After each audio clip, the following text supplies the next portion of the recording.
Fox Sports. We are Buffalo. We are Arizona.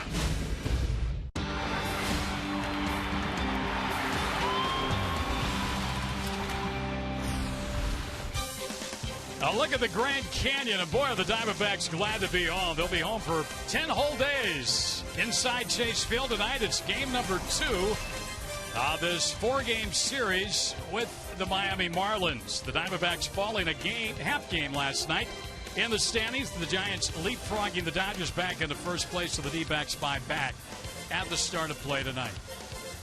Hi again, everybody. Greg Schulte and Mark Grace. So happy to have you with us for Diamondbacks baseball late last night. In fact, Gracie, after the ball game, we learned of the trade of longtime Diamondback Stephen Drew. We wish him well on his juncture now to Oakland. Yeah, that's the unfortunate part of this great game, Greg, is sometimes really good people have to go somewhere else, and that's the case with Stephen Drew. Stephen Drew did some great things since 2007 here. Unfortunately, Greg, I think a lot of fans are going to remember him more for the last couple of years with the devastating injury and then the struggles since then. But Stephen Drew is going to do very good things for the Oakland Athletics. So Jake Elmore in the lineup tonight. Willie Bloomquist close to coming off the disabled list for the Diamondbacks.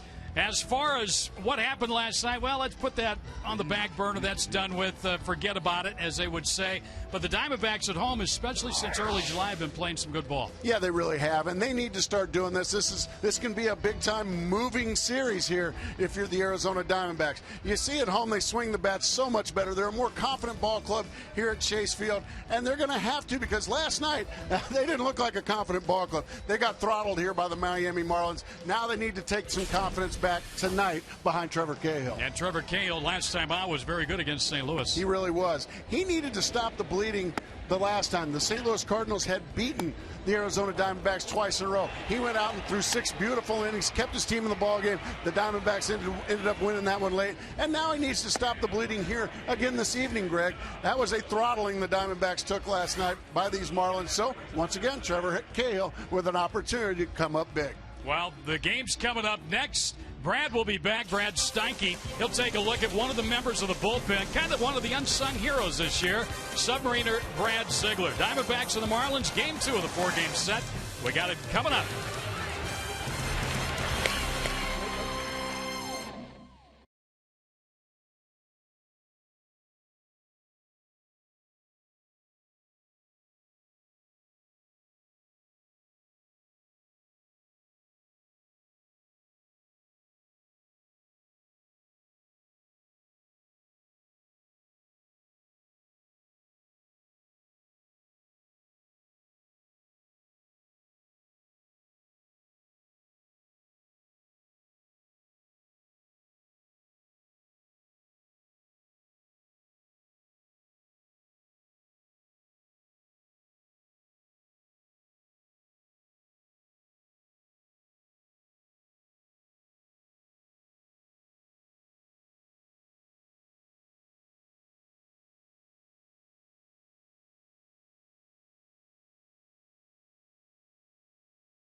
brought to you in part by AT the nation's largest 4G network. AT&T, rethink possible.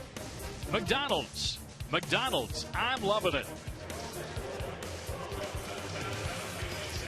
Well, the Arizona Diamondbacks needed a bounce-back effort tonight. They'll turn to that man, Trevor Cahill, to get the job done. Game 2 of this 4-game series against the mighty Marlins right here on Fox Sports Arizona. Brad Steinke with, the D-backs bullpen has been very good all season long, but lately they've really taken it up a notch. And while guys like J.J. Putz and David Hernandez deservedly get much of the credit, Brad Ziegler has been a guy that's been sort of an unsung hero, quietly going about his business, and lately business has been very good. The side armor really pitching phenomenally as of late. He was telling me just a little while ago that he's been working on a changeup, and that has been incredibly effective, especially against left-handers.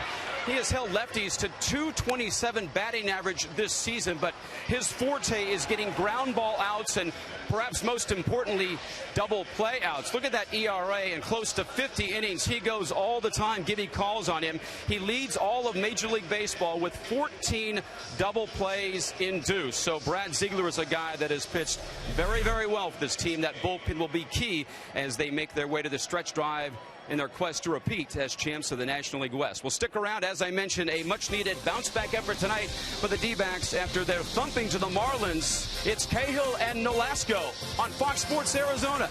Schulte and Gracie with a call next.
There's got a special sign for him. Jim Joyce did something last night before the ball game we didn't even find out about until much later on. Let's send it down to Brad Steinke. Thank you, Greg. A lot of times umpires feel the wrath of the hometown crowd, but that man is without a doubt a hero. Last night at 5:15, a longtime employee of the Arizona Diamondbacks, Jane Powers, in fact, she's been with this club since day one, started feeling a little faint. She actually passed out, and luckily, miraculously for her, Jim Joyce was getting close to the umpire's locker room. He knows CPR. He was able to attend to her right away. Also, Jeff Urgelis, the bullpen catcher for the Marlins, who was a paramedic by chance, was right there. They immediately started doing CPR, And once they had everything under control, there's Jim Joyce as he came in today. Just a fantastic story. And as you guys know, in a situation of cardiac arrest, those first 5 or 10 minutes really determine if someone lives or dies. And the fact that Jim Joyce had the presence of mind and the training to administer CPR right away before officials and paramedics could get to her saved her life. She is in good stand. They installed a pacemaker into her earlier this morning. All reports are that she is doing well, but without a doubt, that man right there saved a life here at the ballpark last evening. What a great story, and thank you, Brad. Awesome, Brad. And Jim Joyce said, he is certified in CPR. And he said after the ball game, he said, just knowing it, I think it's imperative. You may never, ever have to use it, but in case you do, it comes in very, very handy, as we found out last night. There's a lot of people very thankful for that man right there. Jim Joyce, one of my favorite umpires in the game, and that is certainly holds true. He is a hero, not just today, but for the rest of that lady's life, that's for sure. Now the ball game starts with a strikeout by Trevor Cahill of Emilio Bonifacio. And we're underway here. Look at Arizona Ford starting pitcher, Trevor Cahill, and his numbers. Been better on the road, but boy, the Diamondbacks seem to step up big time here at home tonight. That's exactly right. Coming off that pounding that they took last night at the hands of these Miami Marlins, Trevor Cahill, well, if you ask me, Greg, his biggest start of the season right here. Yeah, they're all big right now where we are in this season. 40 left, including tonight. And so far, he has come out and done something that has really been a bother to Trevor Cahill this year. Finding that strike zone early in the game. It's been something that has been kind of bouncing around on him this year.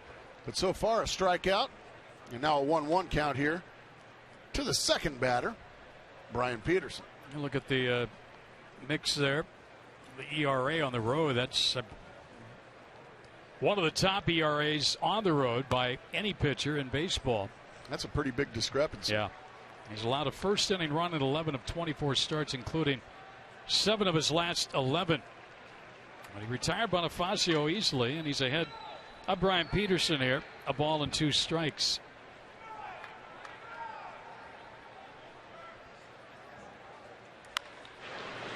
Should be easy for Hill. What a pitch that was, right in on the knuckles of Peterson. 2 quick outs. Let's get you caught up on this lineup for Ozzie Guillen tonight. You've seen the first 2. Reyes now, and then Lee, Stanton, Dobbs, Solano. Brantley will be the catcher tonight. Ricky Nolasco pitching and batting 9th. There's Oz. Wake up, Ozzie.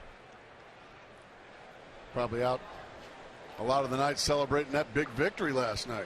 It was a lopsided win. Another strike from Cahill. Reyes had a big night last night. 4 hits, including 3 doubles.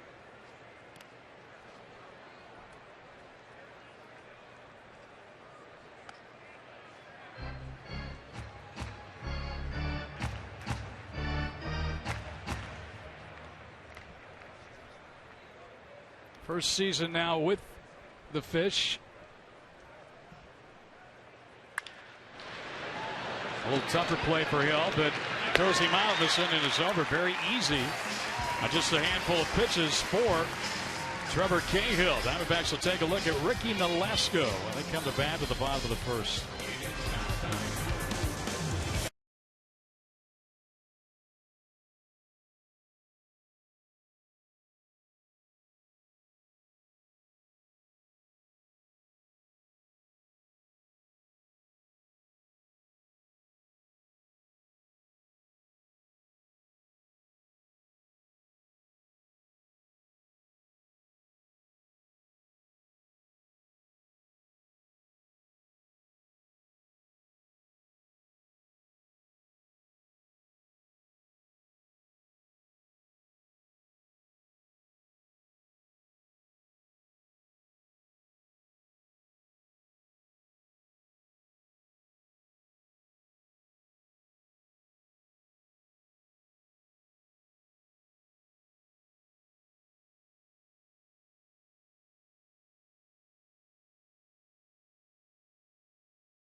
There's the grumpy face Gibby. That's what you like, Gracie. Yeah, anytime you start seeing some good growth on Gibby's face, that's usually good news. That means he's feeling good about things. Well, let's take a look at his Mazda starting lineup tonight. See if it's changed any. Young, Hilden, Kubel, Goldschmidt up to Montero. Wheeler playing third tonight. Elmore playing short. And then Trevor Cahill. Ricky Nolasco, it seems like he's either very good against the Diamondbacks or he's very bad against the Diamondbacks. And that's kind of his whole career, isn't it, Greg? Yeah. Boy, he has got very good stuff.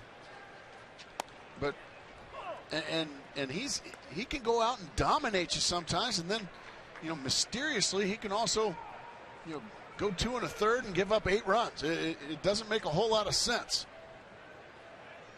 He's been with the Marlins since the 2006 season. He came over from the Cubs along with Sergio Mitre and Reniel Pinto for Juan Pierre. Chris Young at the plate. Seeing CY a little bit more often these days in that leadoff spot. Batted leadoff last night, double run scored. Well, the guy that was there for a month or so is now in Oakland, Stephen Drew. And with no Willie Bloomquist available, why not? And we wish again Stephen the absolute best with his new ball club, where he'll be once again teamed up with Bob Melvin, the manager, and also third base coach Chip Hill. Bench coach Chip Hill. He'll be missed by the fans. He'll be missed by his teammates. A very popular player, Stephen Drew. And now it's time for Jake Elmore to shine. That's ball 4. Chris Young off to a good start for the Diamondbacks. Want to start the night. Second baseman, number 2. And Alaska really doesn't walk all that many. 1 walk in his last start. He won 8 innings in Denver. And 1 walk in his start prior to that, a win over the Dodgers. He has lost 6 of his last 7, however. Here's Aaron Hill. So the Diamondbacks have the first base runner of the night. See if they can do something about getting him in.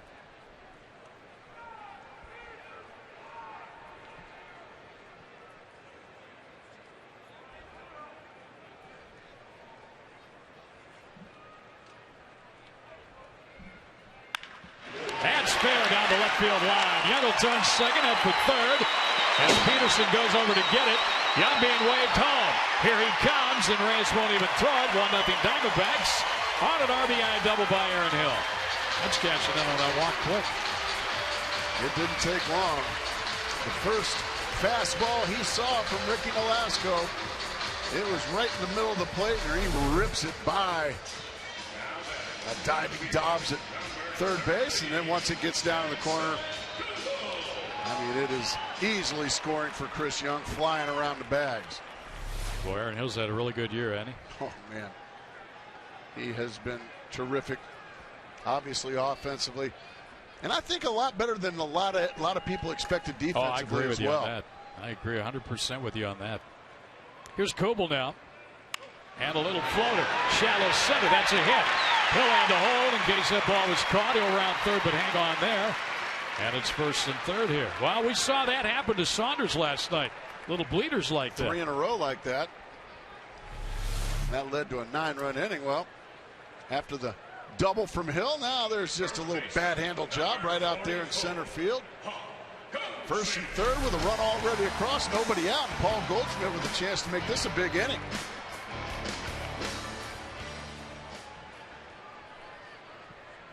Goldschmidt having a bang-up year. He's been at or above or just below 300 for a long time. 298 currently. 35 doubles among the league leaders.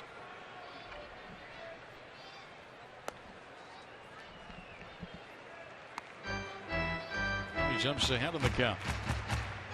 Nolasco, again, he's got a lot of talent. He's been a pretty good winner for these Marlins over the years, but again, in his last 7 decisions, he has really struggled. Goldschmidt will look at a strike. That's the first good breaking ball he's thrown here this evening. He's tried a few, they've all missed, and his fastball's been getting hit.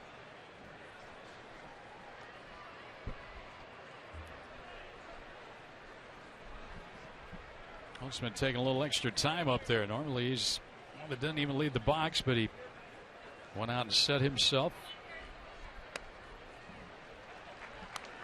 Take a look at our key to the game, brought to you by Kia Motors. This one yours tonight. If it ain't straight, wait. That's exactly right. And that means Nolasco has a very good couple of breaking balls, a slider and a curveball. Those are his out pitches. His fastball is where you have to attack him. Let's see if he throws one here. There's the breaking ball.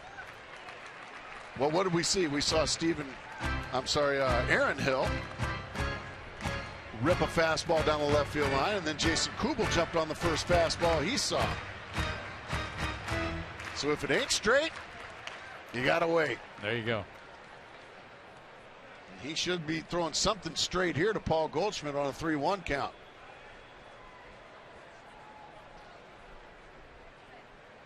Missed. Bases loaded, first inning for Justin Upton. Ozzy's got that look on his face like, what's going on here? Rob Brantley, the catcher, out there. On with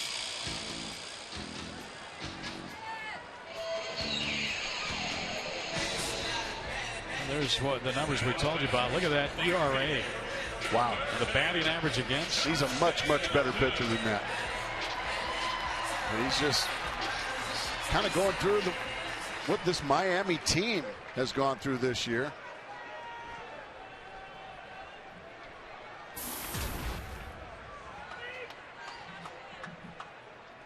Here's Upton now, sacks full. Huge at bat here for Justin Upton. And a base hit to left. It'll score one. It will score two, and it's 3-0 Diamondbacks as Upton delivers a 2-run single. Boy, how about this start, huh? Can't imagine much better. Well, these guys showing some resolve after getting pounded by these Marlins last night. This is not a straight one, folks. This is a hanging breaking ball. Justin just rips it into left field. And a field goal on the board already. Ian Kennedy doing all kinds of signs along with Daniel Hudson. I got to learn those signs better. Yeah. So Upton knocks in two. As the Diamondbacks have a 3-0 lead here, and still nobody out in the inning. We got Miguel Montero to the plate.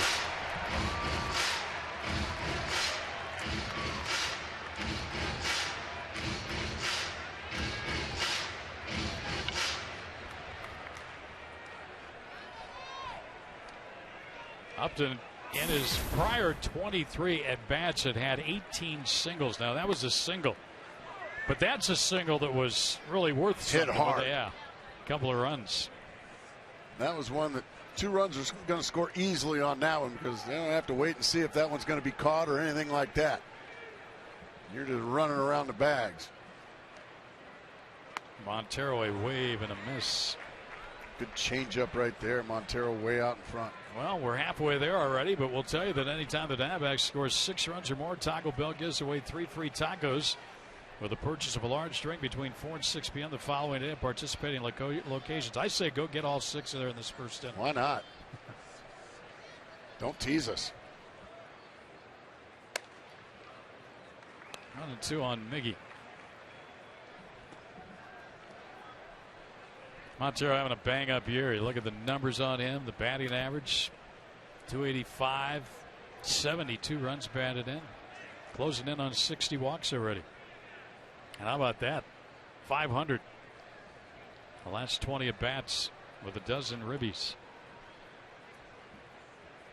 He's been the rock, the backbone of this ball club for years, and he just continues to show that he is a star catcher now in the major leagues. And a shot back up the middle. That's another run. That'll make it 4. Upton going on to third. Here's Bonifacio's throw. We got a play. Safe. Now Montero trying for second. He'll get in as Dobbs kind of went after that ball a little slow. Good hustle by Miggy. A good read. 5. 4-0 Diamondbacks. Montero drills a changeup right back up the box. Look out, second base umpire James Hoy. He gets out of the way. Justin Upton going hard the whole way. And the ball hits him in the back as he's sliding. Then Dobbs kind of half-heartedly going after it. And Montero easily scoots into second base. 4-0 Diamondbacks. Nobody out here in the first. Montero get an RBI. They charge that error to Dobbs. That doesn't make much sense. Wasn't It was a Dobbs' strike. fault the ball hit the runner. Exactly. Seemed to have to go to the center fielder, but we'll see if they change it. Definitely have a chance at that 6 in the first here. Wheeler, a fly ball to center. Not real deep. See if Upton tests Bonifacio. Catch. Here he comes. Here comes a throw. It's cut off by Lee. And the Diamondbacks have played at 5 here in the inning. Sacrifice fly Wheeler. Yeah, Justin Upton just has such great speed. And it doesn't have to be very deep at all to get a sacrifice fly. And Justin Upton may have hurt himself. He might have kind of grabbing at his hamstring. Yeah, golly. That would not be good. Let's take a look again. Here's the tag.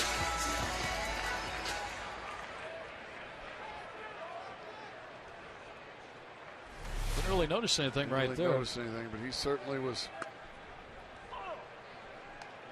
grimacing and grabbing that left hamstring. Maybe, hopefully it's a cramp.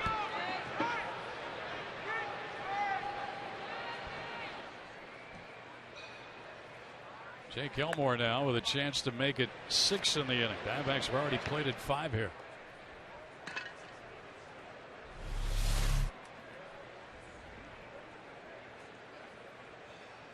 There's a grimace starting right then, and then when he got further into the dugout, started grabbing at it.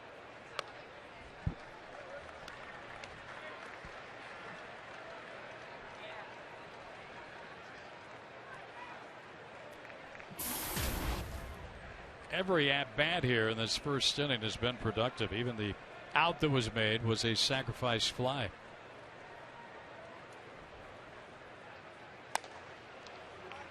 That one just missed. Elmore's going to get an opportunity now, even with Bloomquist set to come off the disabled list probably at the end of the week.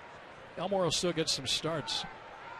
There's Willie. Yeah, anytime you've got a messed up back, it's tough to play a month straight. And then also John McDonald nursing a sore elbow as well. That's what happens in late August and September. And those little nicks start to hurt a little bit more and for a little bit longer.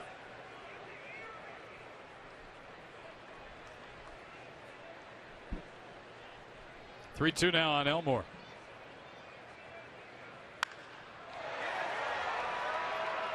Montero going back to tag. There's the catch. There's Miggy coming to third, and he'll make it sliding in. So Elmore a fly ball out for the second out here.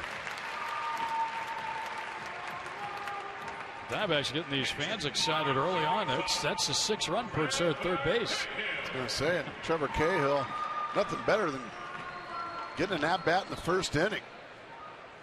Gotta love that, huh? You're a pitcher? Well, you're not kidding. No, he might as well get over the 100 mark. Hitting 098.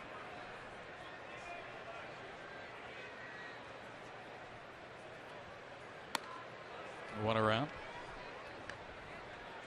You can see Trevor Cahill. I've been a pitcher his whole life, and a lot of pitchers do just what he does, and that is step in the bucket. Watch that front foot. That's called stepping in the bucket.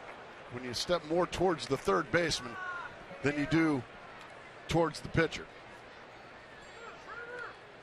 For all you folks out there, never heard that term. That is an old-time baseball term. Stepping in the bucket. There it goes. That's all right. Yeah. That is a lifetime term that's been used. I think Joe Garagiola would be proud of that term, That's wouldn't right. No doubt about it.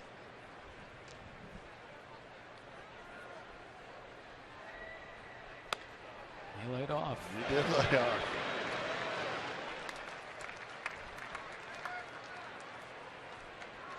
It looks like Gerardo Parra is probably going to have to play the rest of this game for Justin Upton, which is, boy, what a shame that would be. And as soon as we get a report on Justin, we'll pass it along to you.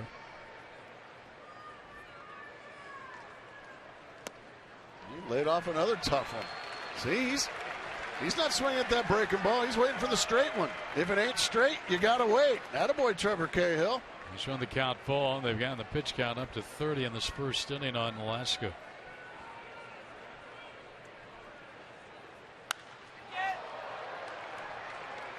Making him work. Yeah, he took a good rip at that one.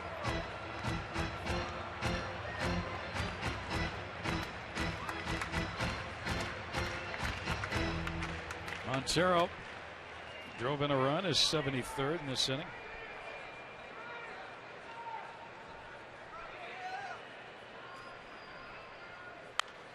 Another foul ball. He's still letting it rip, isn't he? 31 pitches now for Nolasco in this inning.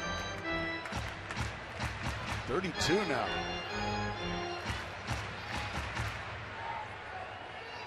And the really strange thing about this guy, as you pointed out, Gracie, I mean, we've seen this guy being really good. Oh, yeah.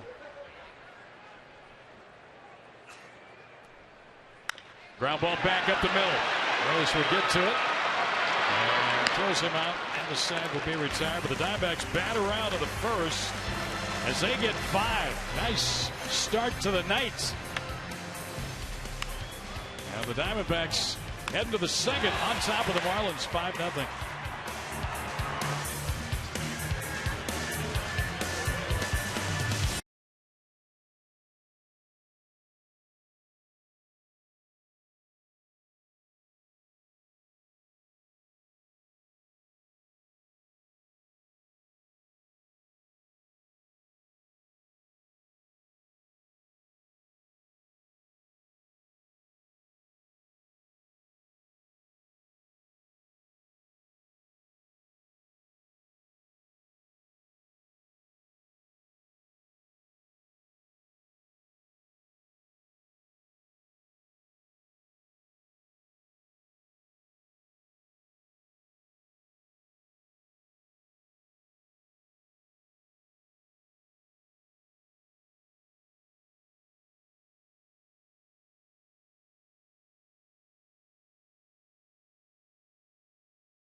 We get the update on Stephen Drew and whatever injury he sustained.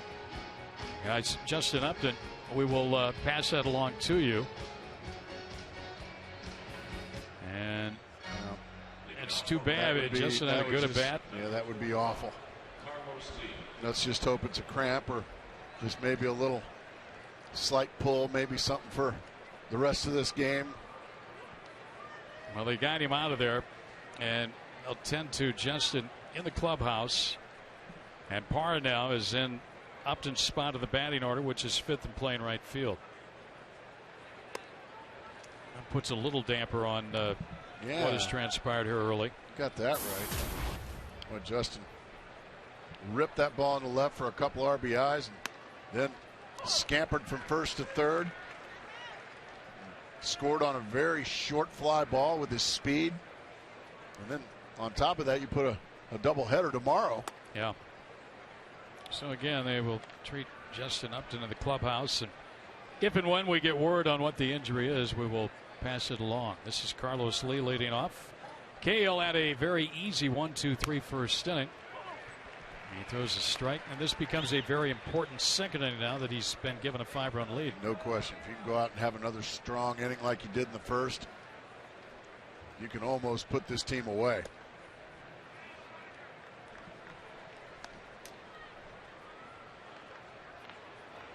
PJ Mainville, one of the trainers, and Wade Miley having a shared laugh over there. Miley will start the second game tomorrow, the doubleheader.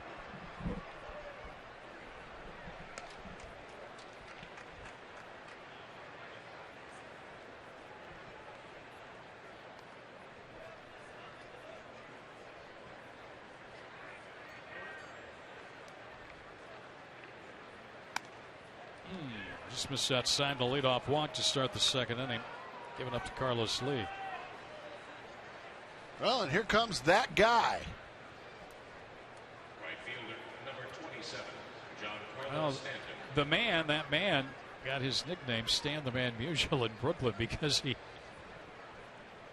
peppered the seats at Ebbets Field. Yeah, look out up there. This guy, as you called him, that guy is Giancarlo Stanton. Carlos Stanton.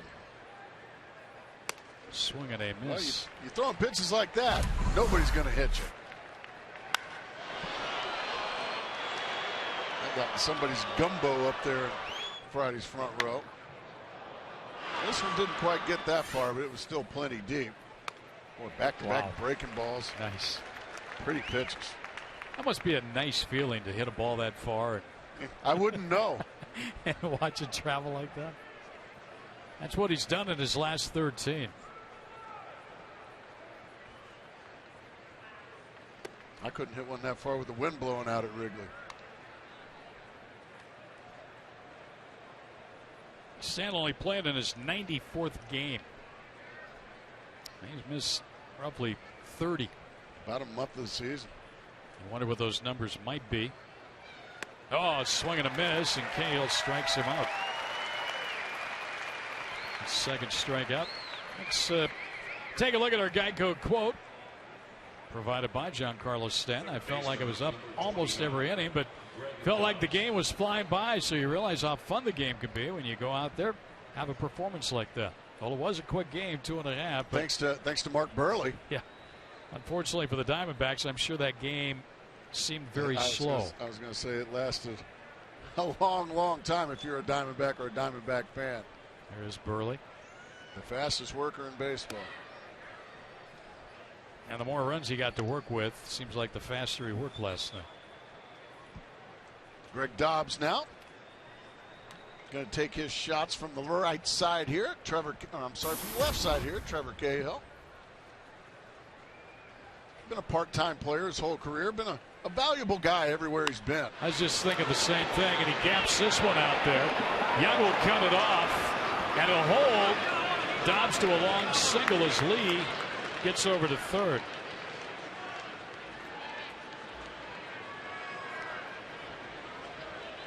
Carlos Lee is, well, for lack of a better, slow. Okay, this is full speed right there, folks. That's not really striding it out, is it? No. So Carlos Lee and Edwin Moses don't really have a whole lot in common. And now, an opportunity here for the Marlins to get right back on the board. On Cahill, and that sinker, thinking about maybe getting a double play and getting out of it. That was a good sinker there. Donovan Solano going to be tough to double up, though, Greg. He runs very, very well. He was in the 2 spot in the order last night, had a couple of hits, RBI, a walk.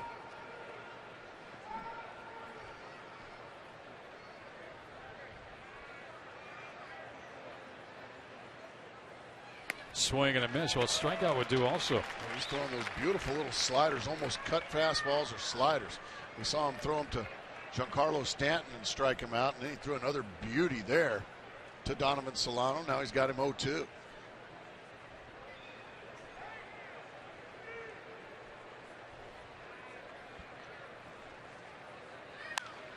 That's lifted foul out of play to the right side. Diamondbacks struck early here tonight. They sent 9 to the plate in that first inning, picking up 5 runs. Capitalized on an error, a couple of walks. Early lead, and a big one. That's back up the middle, and the Marlins have got a run. A line single by Solano. Here they come. And this is the definition right here of a really poor 0-2 pitch. You can do about anything you want, and what do? You throw a fastball right down the middle, belt high. And Solano just sent it right back from where she came, right back at Cahill. So that lead now down to 4, 5-1, and here's Rob Brantley, left-handed hitting catcher. We talked about the importance of this inning for Cahill after being given a 5-0 lead. He surrendered 1. Now he's got the 8 and 9 hitters though. And this is something with these sinker ballers, these guys that have such movement on the ball. A lot of times they'll lose that release point. Yeah, I'm sure Cahill was not trying to throw that fastball right down the middle last pitch, but he did. And then he missed badly with that first sinker. Let's see if he can pull it together and keep this a 1-run inning. That's a dandy there down there. 3 walks in this game, Gracie, and all 3 have scored. 2 for the Diamondbacks and 1 this inning. That's where you want that sinker. That last one, so Solano was belly button high, and it didn't do a thing. When you throw it down there, you're going to get a lot more movement and a lot more ground balls.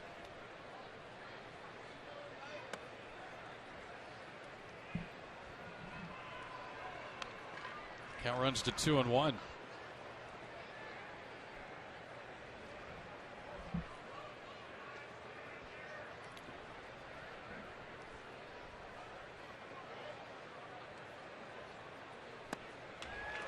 Good movement on that one. 2-2 now.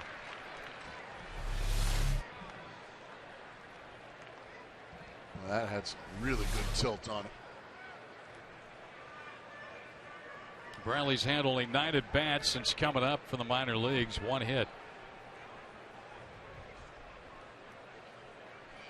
And he struck him out, swinging for out number 2 in the inning. Went with the curveball that time. And Brantley had no chance that time against Trevor Cahill.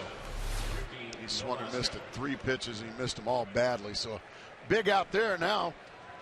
You have to be able to erase the opposing pitcher, although Nolasco, not a terrible hitter. Hitting a .150 this year. He does have 4 runs batted in. He had a home run back in 2006, his lone career home run. 139 career hitter. Ricky Nolasco. Still seems strange seeing Miami and not Florida. I agree. There's a strike. Changed stadiums, changed uniforms, changed a lot of personnel. But the results haven't been what they've wanted. 11 games below 500 coming into play tonight. People forget this is a 2-time world champion organization. He pulled off that, didn't he? Didn't get it. Big time.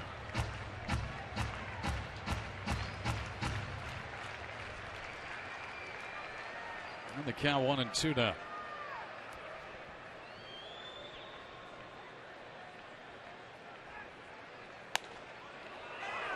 Didn't get the call that time from home plate umpire Lance Barrett. It's 2-2 now. Montero just held the mitt there, hoping to get the call, but did not.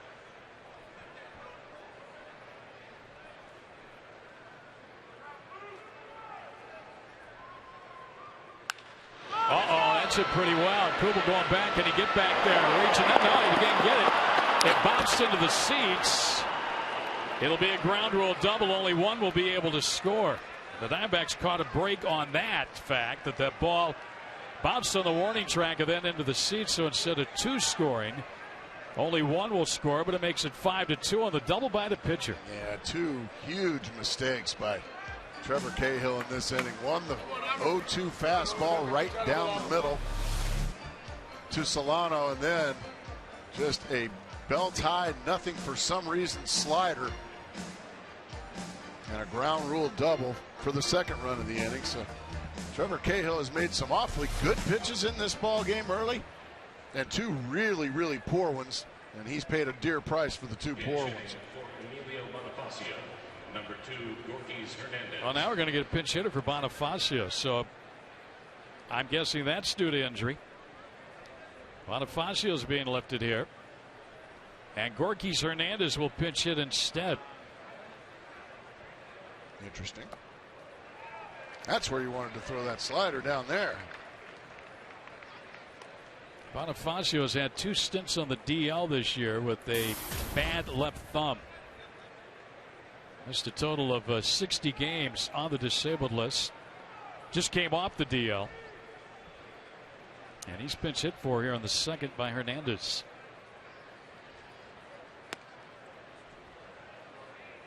Well, now this becomes a must out in this inning. We've got 2 in. The lead has been cut to 5-2.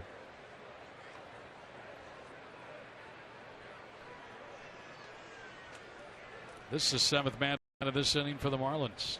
Nice pitch there, and a strike is called.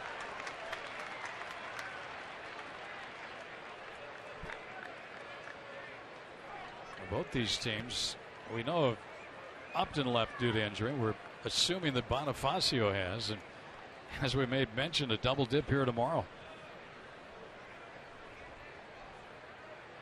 He laid off.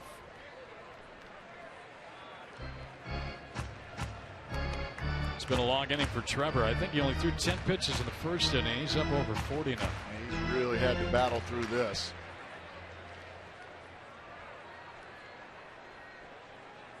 Find a good one, Trevor.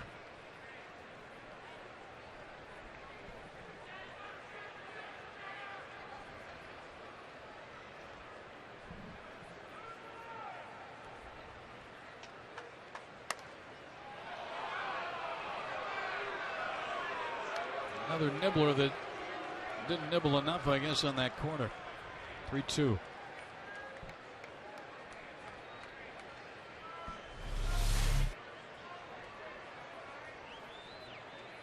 Come on. I like that. Well, that was a really good pitch there that Hernandez spoiled. Pitch count climbing here for Cahill in the second.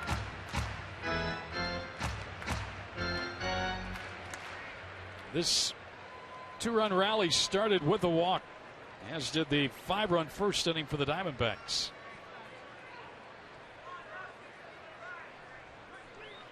Got him. Well, he strikes out the side, but damage done in between as the Marlins get a couple and get back into it. 3-run game now. Diamondbacks up 5-2.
Just a reminder, as you enjoy cold one, to look forward to Miller time later in today's game, brought to you by Miller Lights. We'll head to the bottom of the second inning. We got a lot of action already in this one tonight. There's the cap hat for you. It's a good-looking hat. Ian Kennedy fan and a Miller Lite fan. There you go. I still believe. Well, you have to. You have 40 left. You're still within striking distance. 5 back at the start of the night. Got off to a good start, but the Marlins have scored a couple. Now it's a 3-run game. Well, one thing these Marlins have proved since they've come to the desert is they can score. Yeah. So the Diamondbacks can't rest on 5 runs. They got to keep getting after it and keep getting big hits.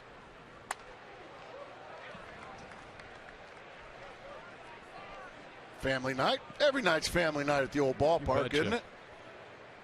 Great shot, fathers, sons. Popcorn looked good. Mothers, daughters, and all in between. Having fun. Young to left.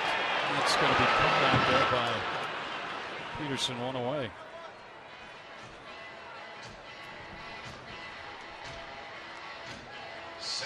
And then you have the Lucha Libre guys. The Lucha Libre guys.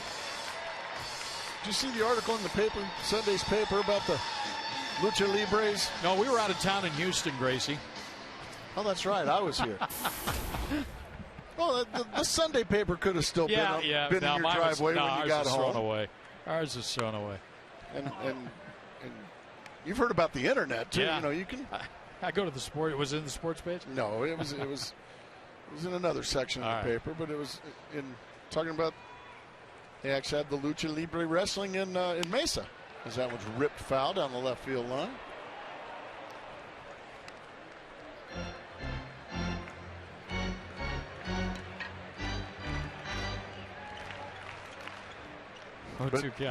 But those wrestling matches are taken very seriously.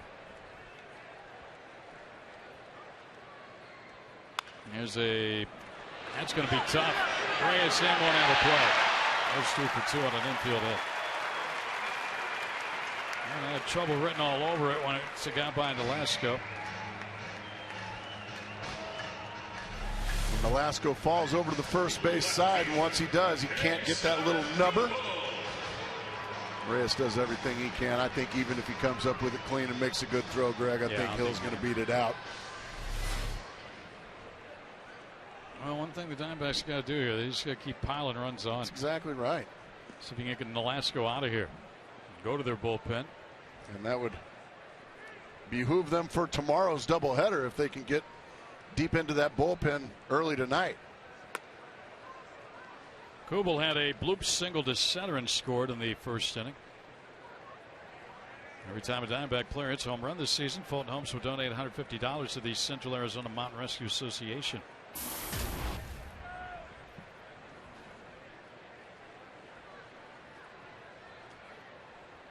Ooh, he wanted that one. That was a big old high changeup. Those were a lot of fun to hit. You could, I think even on the television screen, you could see his eyes light up at that big old hanging changeup.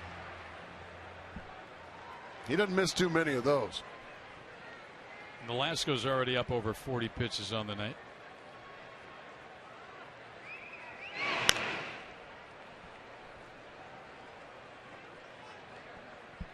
Kubel is closing in on tying his career high in home runs. He had 28 with the Twins back in 2009.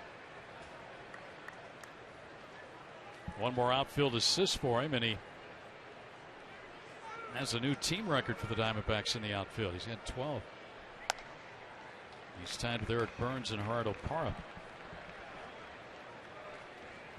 2-1 the count. What an acquisition he's been. We've talked about it all year. Needs to be talked about with the production he's put up. Next RBI will be number 80 for Jason Kubel.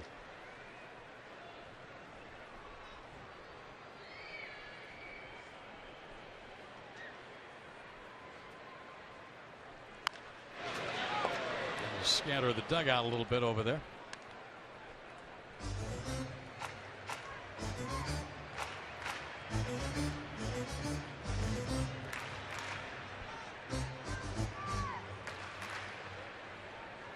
And Velasco, originally a Chicago Cub. He's still right up there among the league leaders. Two guys in this game tonight, each with 26.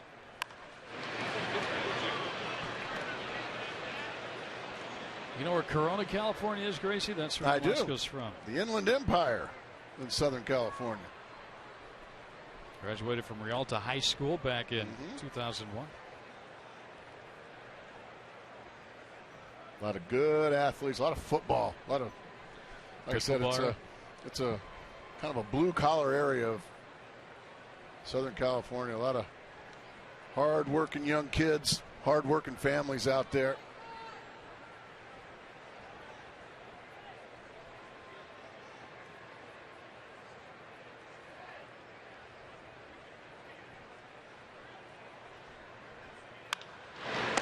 Down to first. Lee will step on the bag and throw to second, and they get the double play.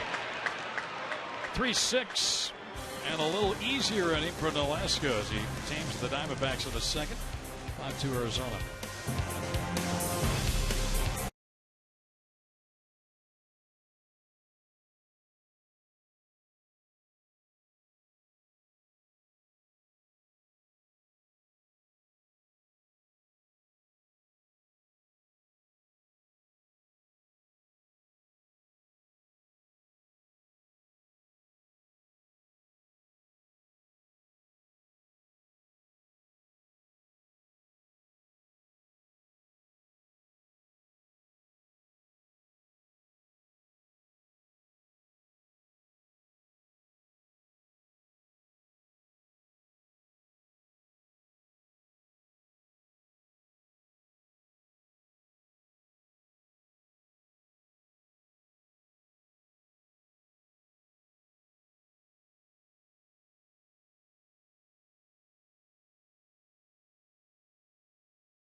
By Gila River. Gila River Casinos, proud partner of the Arizona Diamondbacks.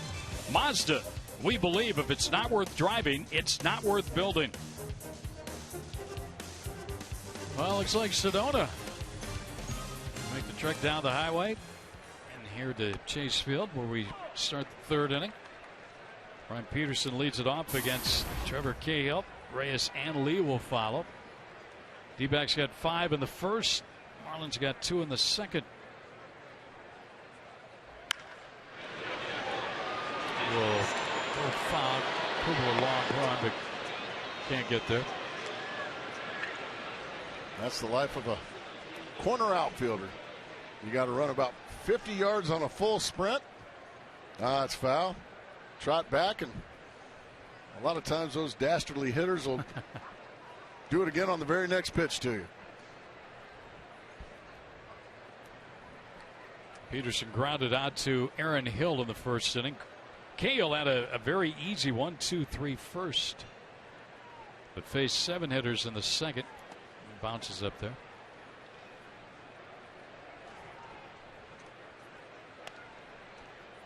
Trevor trying to even his record, get his 10th win of the season here tonight.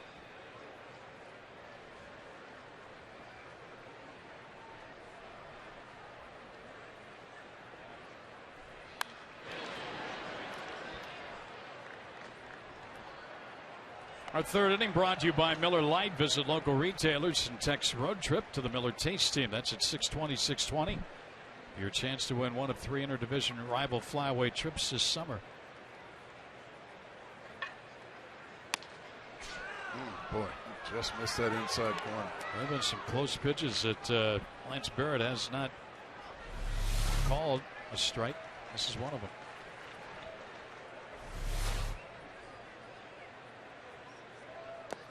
And now he's going to 3-2 after being 0-2. Well, his second inning trouble started with a leadoff walk. That's exactly right. And Ricky Nolasco's 5-run first inning started with a leadoff walk.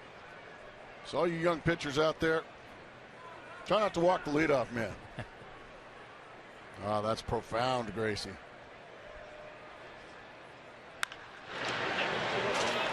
Looked like he got that one right off the ground. He did. He dug that one right out. Nice hunk of hitting there from Peterson. Now all of a sudden this dangerous lineup going right to the meat of it right here. That ball's down. And he just rifles it into right field. Nice hitting there by the youngster. I give the hitter credit there. See the frustration for Cahill. Here's Reyes now, who grounded his second his first time up.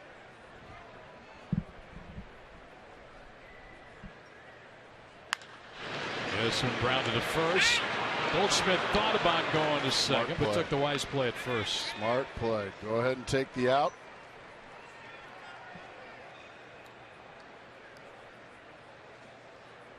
This is good instinct right there. Yeah, it's not a double play ball at all. And now Peterson, who runs very well, it would have been a bang play. See how he got himself set there to make that play on the turn if he wanted to throw it? That's exactly right. So then he just thought better of it. It's a veteran play by a young first baseman. And it still takes a base hit to score the run. Carlos Lee walked and scored in that second inning. This guy's made a living out of hitting against the Diamondbacks in his career, Carlos Lee. 9 long ones and 39 runs batted in. 396 with runners in scoring position. Almost an RBI a game. Don't want that here, do we? Not at all. Well, he's run the count to 2-0. And danger Will Robinson on deck. You got that right. Cahill needs to find a way to get something down around the kneecap, see if he can get a little ground ball from Carlos Lee.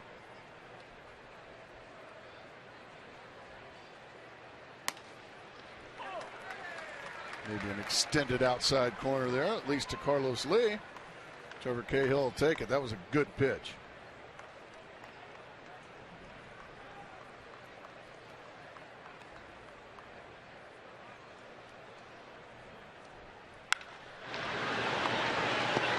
Will look the runner to third. He could have thrown the ball around the infield and they'd have gotten Lee.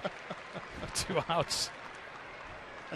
He was going to throw it at first. He thought, geez, make him run a little more. Right fielder Giancarlo Stanton. Sharply hit ball, and then, okay, yeah, I could have done that about 4 more. He could have quadruple pumped if he wanted to.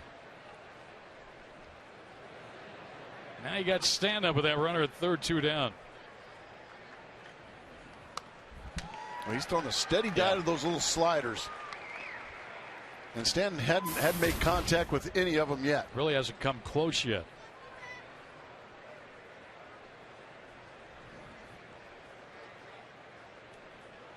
There's another one. Ooh. This time he laid off a pretty good pitch. Wow. Yeah, just off the edge.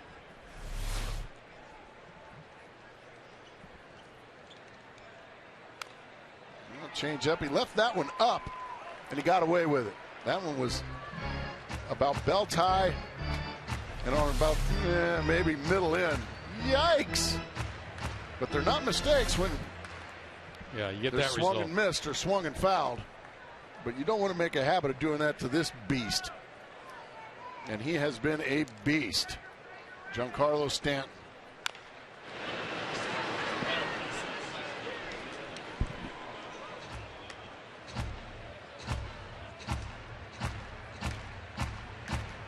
Stands out of Sherman Oaks, California, Gracie, and Notre Dame Academy. Oh, yeah. You know what they call those folks there? Rich kids. I was just going to say, Rich. Got him, tied him up baby. inside. Well, he struck out Stanton twice tonight. And that runner is left at third base. So the Marlins down in the third. It's still 5-2 D-backs.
Well, here we are back at Chase Field, 5-2 Diamondbacks, and that is the RamTrucks.tv pool where they always have a lot of fun, always have a lot of people.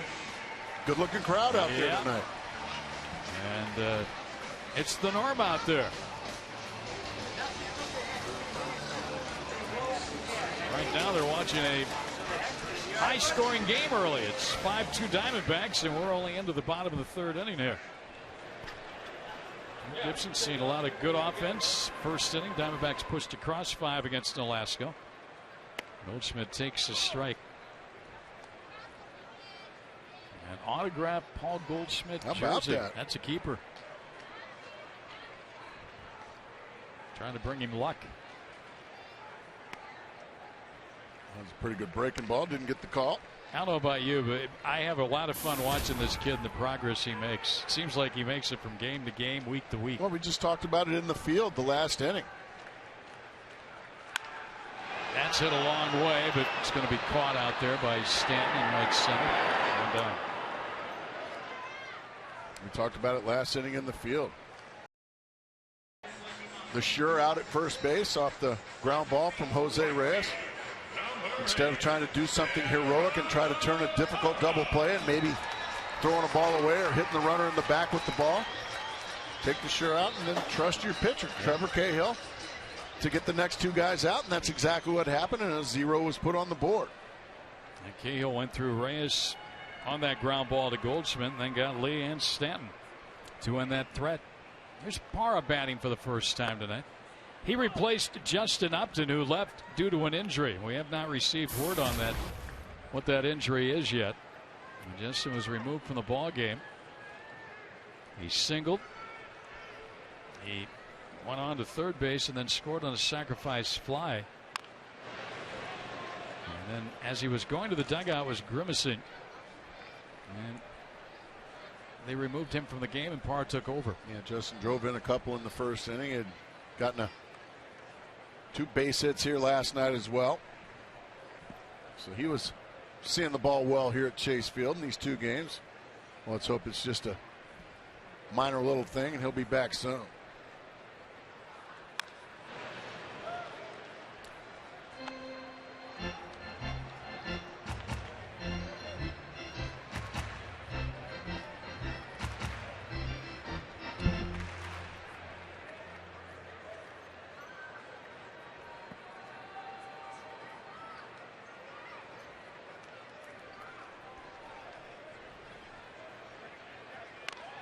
That's one foul. For the doubleheader tomorrow, each ball club is allowed an extra roster spot.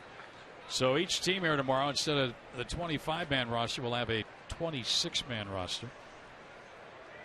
And the Diamondbacks are going to obviously bring up, if you haven't heard yet, Tyler Skaggs will pitch the opener of that twin bill. We're all excited about that. We are. He'll make his major league Greg, debut. I'm sorry. Go ahead and talk about this first. Oh, that's all right. Noon, we're on.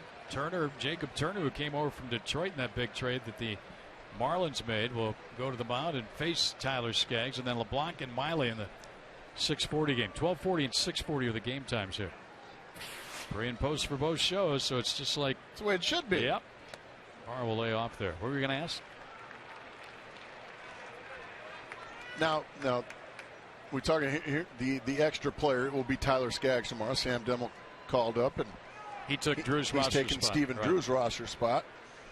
But when did that rule come that you could have one extra player for a double header? You know, it's funny because I honestly don't know. I heard about it. It was in the new CBA. I did not hear about it until I was listening to a ball game coming in to a Diamondback game early in the season, really? And that's when I found out. But it was in the new CBA, and that they installed but it's that. like say for instance, when we go to Los Angeles, or let's say there's a freak storm in Los Angeles, and a Saturday game gets rained out, and we have to play a Sunday doubleheader because the Saturday game got rained out. Would we be allowed to have an extra player? I believe even that is for correct. a rainout doubleheader. I believe that is correct. Okay, that's interesting. But it might be tough to get your player there on time. Yeah, well, that would be the most difficult aspect of it. Okay. But again, the rosters will increase by one tomorrow, and Tyler Skaggs, he's the one. He is the one. He'll pitch for the Diamondbacks. 9-6 in the minors this year. ERA sub-3. He of the devastating breaking ball. It'll be fun to watch another rookie make his debut. Yeah, we've seen some highlights of that breaking ball, haven't we? Doesn't look like much fun for a hitter.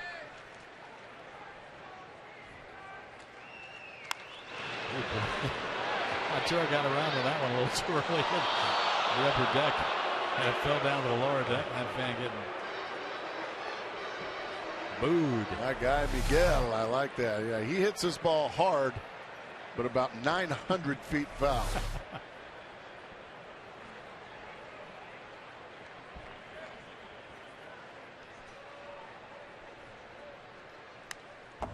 I got one for you. When was the second game? When was the last time two Wades scored off against one another? Wade Miley, Wade LeBlanc. Yeah, I was going to say we could probably find that out somewhere. Well, they've got all that stuff somewhere. Which probably happens sometime.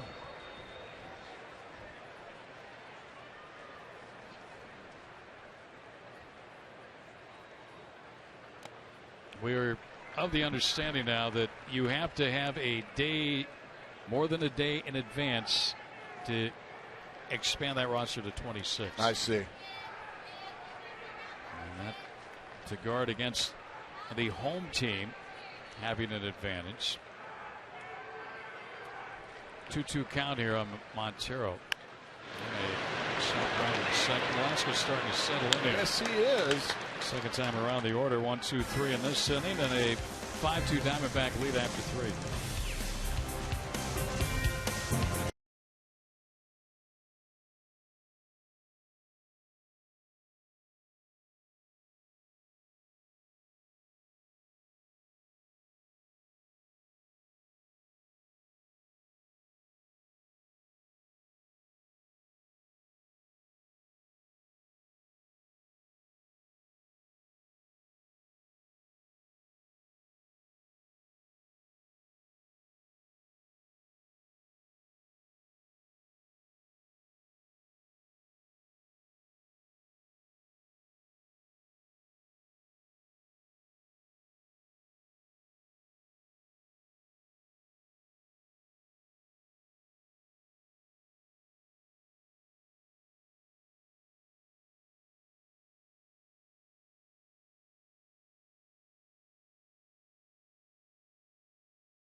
See, I knew I'd do it once. The Miami Marlins. That's all right. Let's take a look at our AT&T trivia question tonight. How many different managers have the Marlins had in franchise history? Well, how many times has Jack McKeon managed? 3 or 4. Does he count as a different one each time? I'm trying to recall their very first manager. McKeon counts as 1. Well, this game's still a little too close for comfort for the Diamondbacks, I'm sure. Greg Dobbs Very lays it much off. so. And it scored a run in the second inning. The word on Emilio Bonifacio, who had to leave this ball game. He suffered a right knee injury. He left. Justin Upton left. Justin left in the first inning. Bonifacio in the second inning. That ended up being a huge out for Trevor Cahill. He had second and third, 2 outs. Gorky Hernandez ended up pinch hitting for Bonifacio and struck out second and third, 2 outs.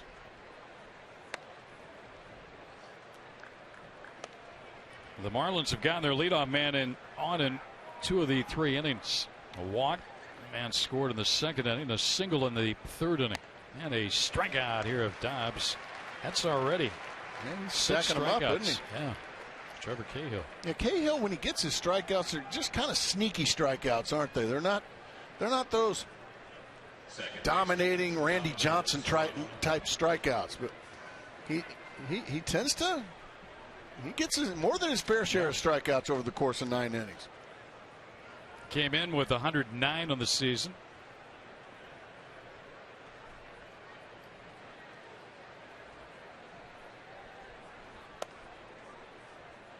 His high this year was 8.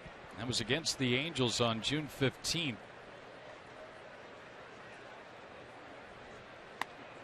Good change up there for a 1-1 count.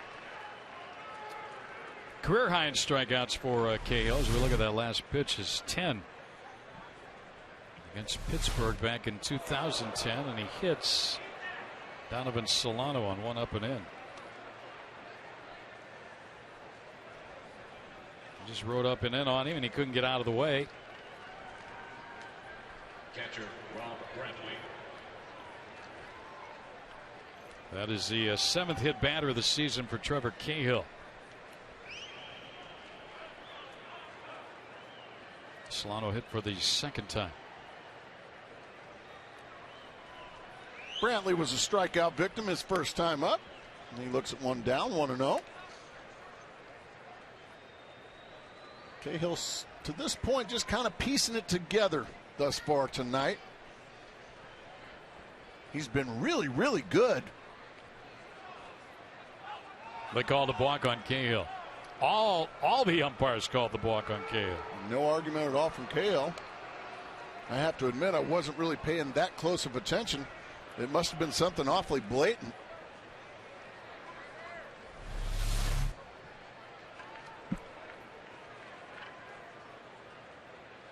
Yeah, he just started rocking. Can't do that.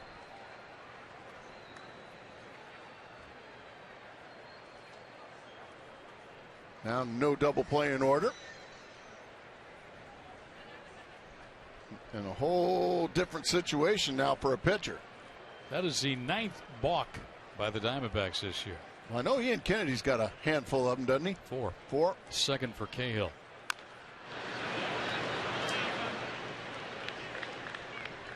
Here's Ian. Ian Kennedy looking out at Cahill. Yeah, I know how you feel.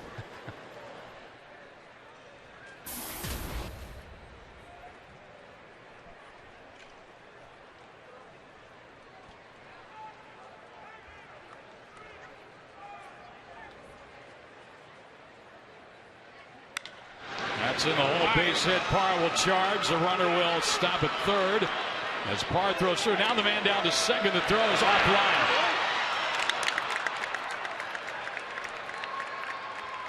Parr overthrew the cutoff man. Then Montero snuck a peek at the runner at third and threw off to Hill, or excuse me, Elmore covering at second. I think Miguel got a little bit surprised. Yeah, first and foremost, the mistake here is missing the cutoff man. Now, it just looked like Miguel Montero just kind of took his sweet time a little too much and ended up making an errant throw. It's not an error, but that should have been an easy out at second base. Montero yanked the throw about 10 feet up the line. Well, all of a sudden now, these Marlins knocking on the door. And Nolasco, the pitcher, had an RBI double, ground rule double in the second inning. His 5th RBI of the year. They're going to bring the infield in here. Why not? Don't give him anything for free. Make the pitcher especially earn it. And by doing this, you also tell. Now the middle infielders have just moved back, folks, as you can see. So the middle infielders are going to concede the run if there is indeed a ground ball. Cahill needs to take the bull by the horns and just strike him out. And again, he has struck out 6 tonight. His pitch count's getting up there, too. He's in the 70s already, only working in the 4th inning of this game. You know, the Diamondbacks had Joe Saunders leave last night's game in the 4th.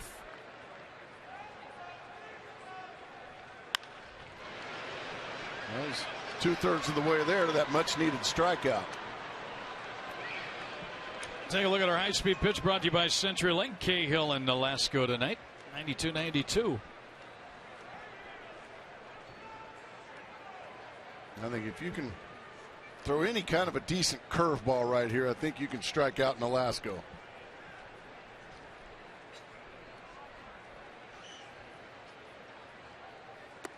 And he went with that little slider type cut fastball, and nothing doing.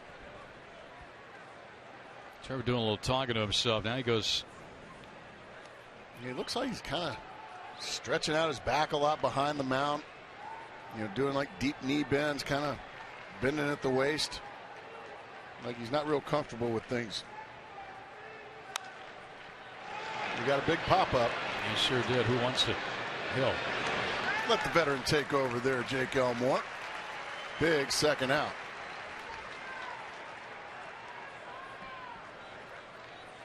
Well, the one number that has been good for Cahill this season, runners in scoring position coming into this ball game.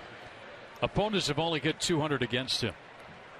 Now, you mentioned with Hernandez up last time, they had a chance with second and third, and he struck him out. They had a runner at second base with 1 out in the 3rd inning. He got Lee and Stanton. He just got a big out here. And a strike on the hitter. And it's once again that little cut fastball slider type pitch. That time he executed that one perfectly.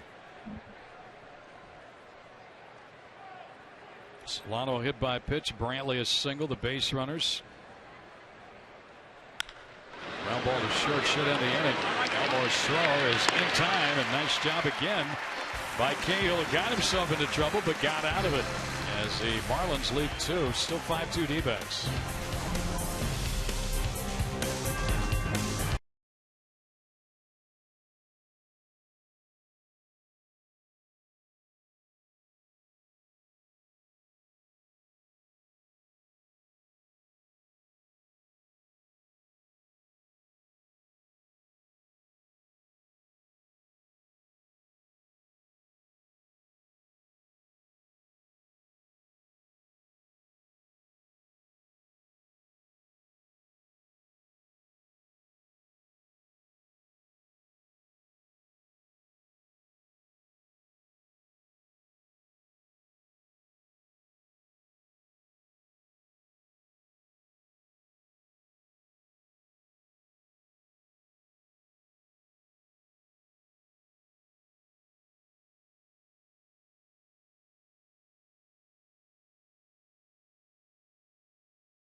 5-2, it's our Nissan text poll. Your favorite Stephen Drew moment? A, grand slam back in April of 2011. B, opening day inside the park, touch 'em all, or the 07 NLDS. 7 for 14, really on fire during that series. Or back on September 1st in 08, he hit for the cycle. Text 36929. Of course, guys, standard data rates may apply, but there's so many great moments. But I've got to think that that cycle was a pretty special night for Stephen Drew. That's the one I was eyeballing. How about you, Gracie? I'm going to say none of the above. My favorite one for him was he hit a walk-off home run off of Trevor Hoffman. I'm not sure of the year, but I know it was very early in the year, maybe 3 years ago, 4 years ago. I want to say maybe 07. Yeah, it was a big one. Yeah, I remember that day.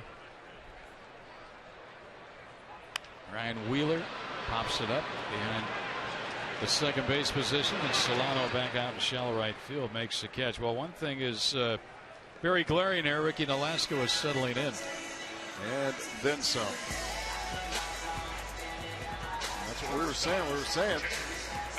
Diamondbacks have to find a way to score a couple, 3 more here. Give Trevor Cahill and what will be the Diamondback bullpen a little more breathing room.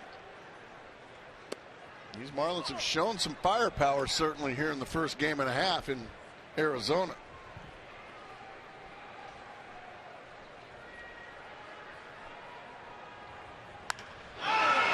That's it pretty well by Elmore as he got his first. No, it's caught out there, then banging into the wall is Peterson, and he hung on to the baseball. What a catch in left field by Brian Peterson to rob Elmore of at least an extra base hit. Terrific play by Peterson.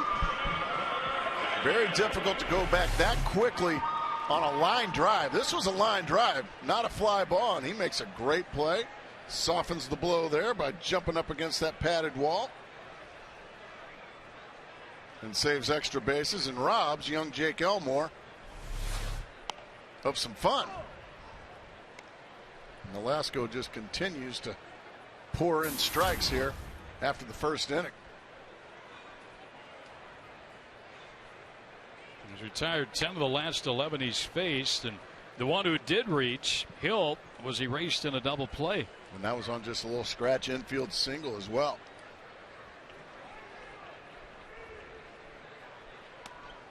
But isn't that kind of Nolasco in a nutshell, Greg? Yeah. His entire career. He's just been awfully good, but yet awfully bad sometimes, and it just doesn't make any sense to me. And what we saw tonight, 5 in the first, and really good now after. He'll start off ball games where he's really good and mowing everybody down, then all of a sudden give up a 5. Yeah, there's no figuring this young man out. There is no denying his talent. Yeah. He's got a lot of talent. Cahill had a good at bat against Nolasco his first time up. Ran it to 3-2, fouled some pitches off, and then ended up grounded out to short. He sits 3-2 as we speak as well. I'm going to retire the side. I'm getting hungry. How about you, Gracie? We played 4 innings here. We got a long day tomorrow. Oh, look at that. Oh, yum, yum. Hungry Hill. Yum, yum.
trying to keep putting up those zeros. Marlins got 2 in the second.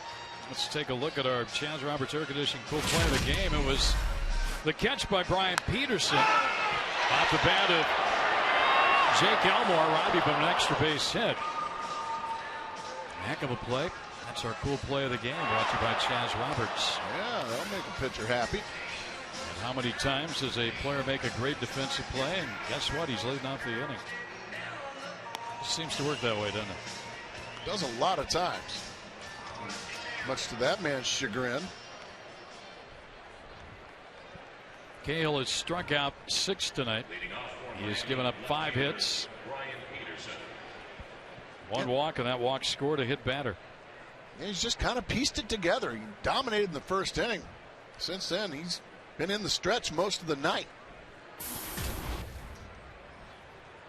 He's going to have to go through some tough hombres here. That's a pretty good start right there. As Jason Cooper's going to run that thing down right just short of the track. 1 pitch, 1 out here in the 5th. Well, that's only fitting, right? You robbed Peterson after he robbed one of your guys. And Kubel didn't really rob him, but he made a nice play going back. Well, if you know someone that would love to be calling the game and is between the ages of 10 through 14, come on out Sunday to Chase Field for the Fox Sports Arizona and Sanderson Ford Kidcaster auditions from 11:30 a.m. to 1:30 p.m. near section 115 and 116 during the Padres and Diamondbacks game. Well, I got a young man just like that would be great. Oh, now that guy'd be big league. A little lucha libre. Complete with the cape and everything. I love it. That's one of the better giveaways. What's going on? I don't know, but that was good. Yeah, I was gonna good say. to the last drop.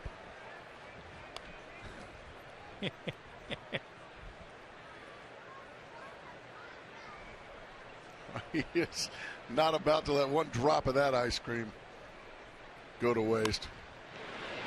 Kubel's got a long run on this one, twist and foul, and nobody can get there. Is my tongue blue or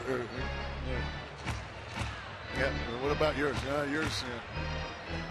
Now, doesn't that want to make you bring your kids out to the ballpark, have a good time, watch baseball? That's the way it should be. Look, they're having a great time. Yeah, and with these new earlier starts for the Diamondbacks, even on school nights, you can bring the kids out. As that one's popped up, who's got it? It's gonna be Paul Goldschmidt. Quickly 2 away here in the 5th for Cahill. I tell you what, Cahill's done a really nice job on both Reyes and Stanton today. He's on the first 2 outs here in the 5th, and now Carlos Lee comes to the plate. Yep, double crossies. Yep. Come on, bro. Come on. Don't make me. There you go. Good strike. There's one. And see, my brother and I, when we were at a ball game, never went more than 7 or 8 seconds without whacking each other. Well, that's what brothers do, right? And then, of course, that got the glare from Dad, and that was the end of that. 2 pitches, yeah. That's a great shot. Sibling love. It should be an easy inning. Nicely done, Trevor Cahill. This second 1-2-3 inning to the ball game. And we'll go to the bottom of the 5th. Diamondbacks need to start adding some more runs. 5-2, they lead it.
And welcome back to D-backs Baseball live on Fox Sports Arizona. Kirk Gibson had to go to his roster early. Justin Upton, bottom of the first inning.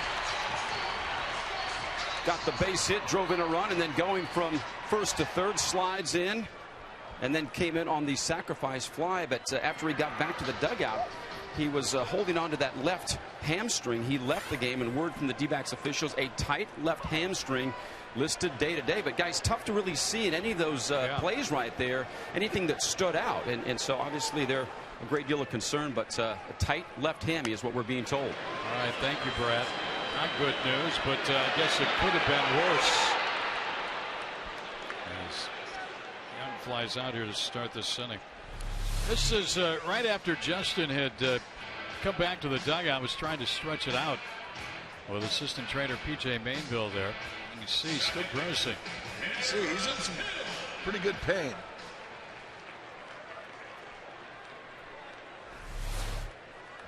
And that's one of those when it only takes you about 30 seconds to realize that I better go back to the trainer's room. Yeah. You hate that it's that bad. That's 3 hits on the night now for Aaron Hill. Hill was the last Diamondback to reach with a hit, an infield hit in the second inning. Alaska would sit down 8 in a row before that hit. For the D-backs, their 6th hit of the night. Left fielder, Jason Kubel. Jason Kubel's 1 for 2, a single, a run scored on a double play. This might be the inning to go ahead and just tack on a couple more here, Greg. I would go for that.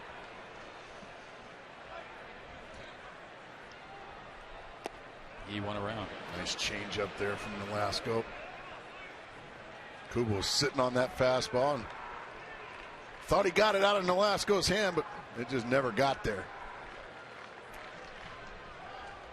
Diamondbacks' first 6 batters that went to the plate tonight reached. Tied a club record, 4th time they've done it. But Nolasco since then has really toughened up. Helped himself with a bat, drove in one of their 2 runs.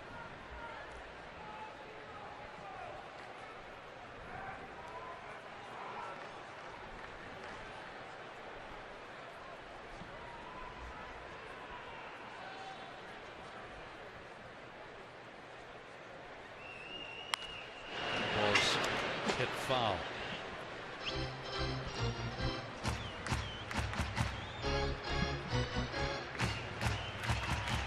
Ice cubes in your veins. Jason Kubel. Yeah. I like it. Good effort. Very good effort.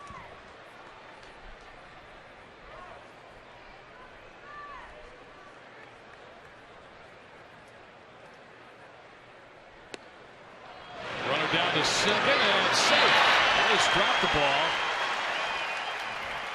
Kubel strikes out. He'll be at second with 2 down. Not the greatest of jumps. There's the strikeout, and Reyes just forgets to catch the baseball. And because of that, Aaron Hill gets himself a stolen base. Gets himself into scoring position now for Goldschmidt with 2 out. That is the first strikeout of the night for Ricky Nolasco. Well, Paul Goldschmidt, along with Jason Kubel, just continues to drive him in at a great rate.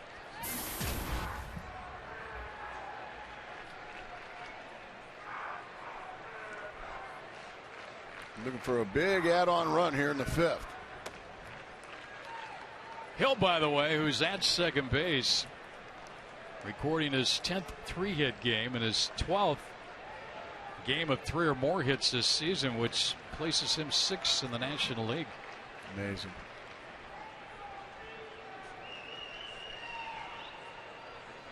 And this looks like he's pitching around Paul Goldschmidt. No longer Justin Upton hitting behind Goldschmidt. It is now Gerardo Parra. And Parra, certainly a fine hitter, but he is not near the danger of a Paul Goldschmidt. And it looks like right now, Ricky Nolasco is just going to try to get Goldschmidt to chase something out of the strike zone. And if he doesn't, he'll gladly walk him. 2-0 breaking ball. Right there. Good pitch.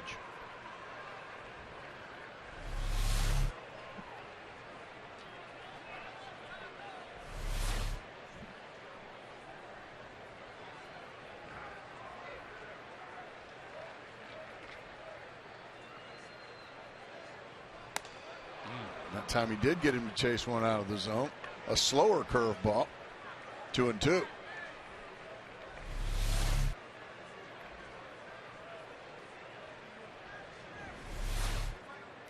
Oh, does he throw him that 5th breaking ball in a row, Greg? Oh, boy. What are you thinking? I wouldn't if I were him. He came fastball in, missed. Full 3-2. Now you go back to it? I think he goes back to the breaking ball now. I think he almost missed inside on purpose there to set up a 3-2 breaking ball. Oh, those crafty pitchers. Those pitchers will do that to hitters. It's just not fair. It's not very nice. Let's see if he throws it. I'm thinking breaking ball.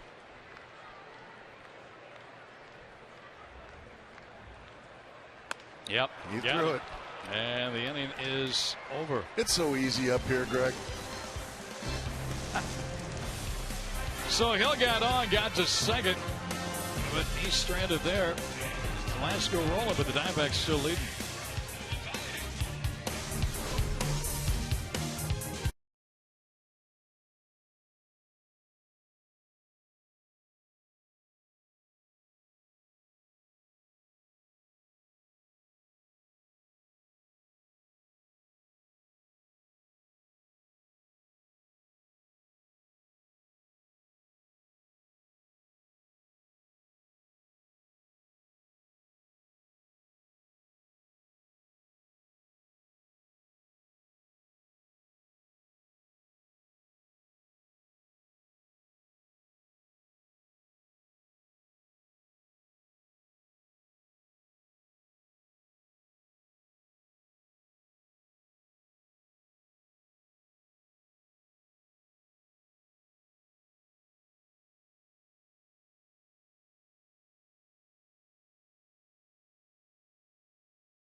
Powered by Valley Chevy. Who's your everyday hero? Nominate an everyday hero at valleychevy.com or facebook.com/Valley Chevy. Jack in the Box. Get the All-American Jack combo at Jack in the Box. It's a no-nonsense burger with fries and a drink for only $4.99 plus tax at participating stores. 5-2 Diamondbacks will go to the 6th inning.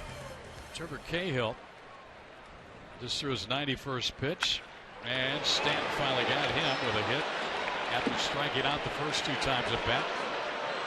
A leadoff double to start the 6th inning for the power hitting right fielder of the Marlins. Well, when you make mistakes like that to Stanton, you're very happy they stay in the ballpark. He hung a breaking ball and Stanton just killed it. But he fortunately killed it on a line instead of getting underneath it and driving it into the seats.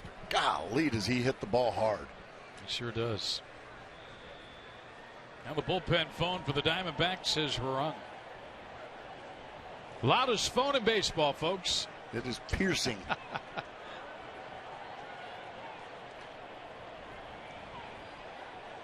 Matt Albers. Well, how good was he in Houston? Ooh, yeah. He's been good since he joined the Diamondbacks.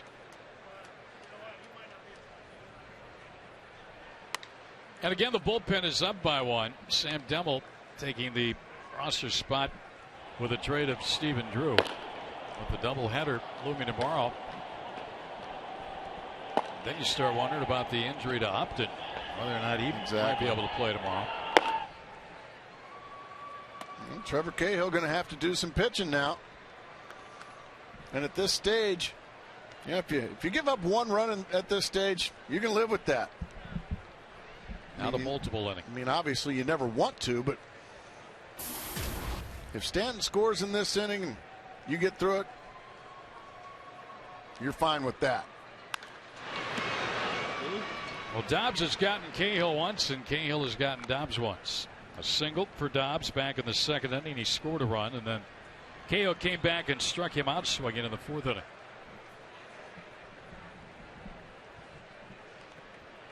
Hits are even at 6 apiece, but a big 5-run first inning still has the Diamondbacks on top here. Oh, nice play there by Goldschmidt. Great play by Goldschmidt. He just... A terrific play by the youngster. That ball was scalded. And in between hop right about ear high. He made it look pretty easy, didn't he? Sure did. That's when the first baseman does that to you. You kind of, as you go by, you kind of swear at him a little bit as you run by. Donovan Solano now with that runner at third. Defensively, you loved getting cussed at. Yeah. Means you're doing your job, right? That's exactly right. Base hit up the middle. Boy, this guy's hurt the Diamondbacks. Solano in this series makes it 5-3. Hurt him last night in the 2 spot of the order. Hurts him tonight in the 7th spot of the order, driving in his second run of the Marlins' third run of the game.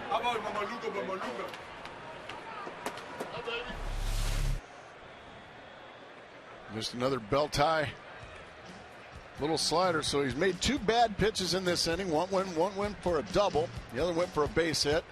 So like I said, Cahill, he's just kind of pieced it together tonight, Greg.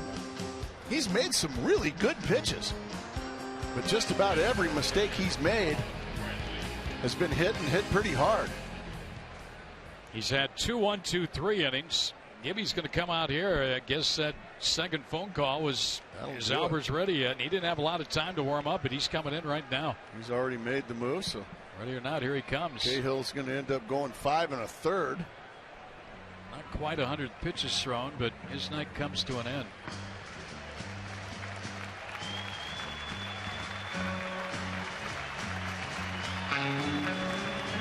What's Ozzie doing? I think Ozzie might be doing a Gibby impression there. Cahill goes out. Albers comes in here. 2-run game.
Let's answer our AT&T trivia question. We got Ozzie.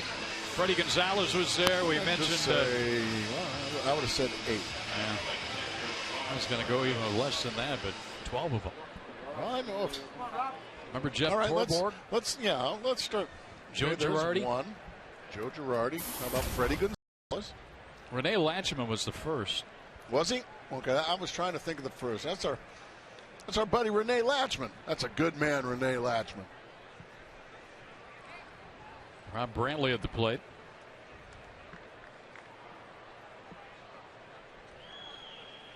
Brantley struck out first time against Cahill and then singled in the 4th inning off the Diamondback right-hander.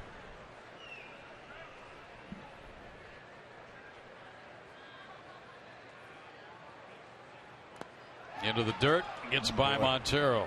That hurts. Runner goes to second. Oh boy! All of a sudden, this thing's starting to get into that danger zone. A little bit of slop here. You know, you spike a fastball in front of the plate. Montero's got no chance of doing anything with that. You're not expecting a fastball to not reach the plate.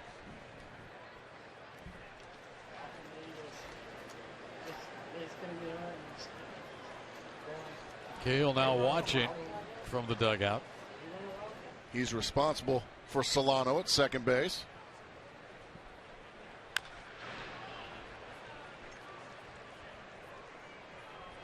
Well, I understand we got a celebrity here, Greg.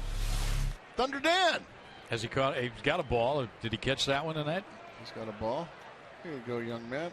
Now that's a good dude. Now that's a good dude. Look at that. I was talking about the kid, not Dan. I'm teasing. Nice going, Dan Marley. Oh boy, pretty generous strike 2 call there. Albers, if you go back, that ball just sink right there at the very end and still get the strike zones. The last 19 games going back even with the Red Sox. 1 earned run over his last 15 2/3 innings. Now, good block there by Montero.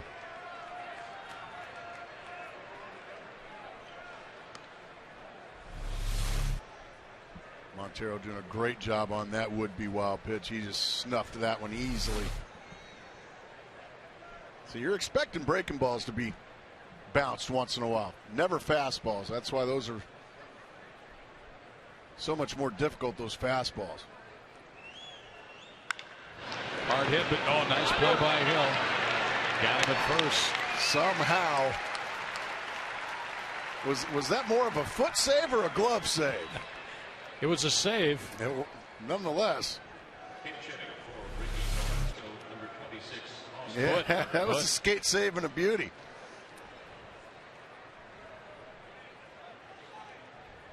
That Foot's a ball little was hit sore, hard. but it saved a run. Yeah, now Austin Kearns is going to hit for Ricky Nolasco. Tell you what, he ended up doing himself pretty proud tonight, didn't he, Ricky Nolasco? After a very rocky start where the first 6 reads for the Diamondbacks, they got 5 runs. He blanked the Diamondbacks the rest of the way. Well, here's a guy that I just thought was going to be a terrific player. He had it written all over it. Yeah, Austin Kearns has had himself a decent career, a long career. But why I thought he was going to be a star when he was with the Cincinnati Reds. Injuries have taken a toll on him.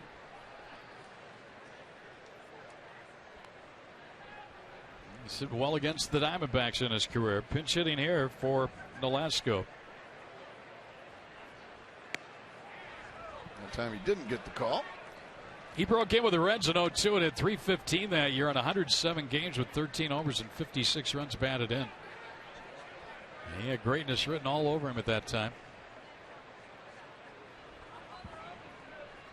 First round pick, 7th overall back in 1998. Hence the long career.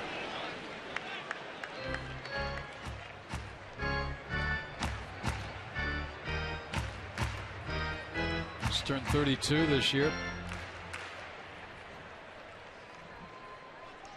And now relegated to a role of as a backup outfielder and pinch hitter.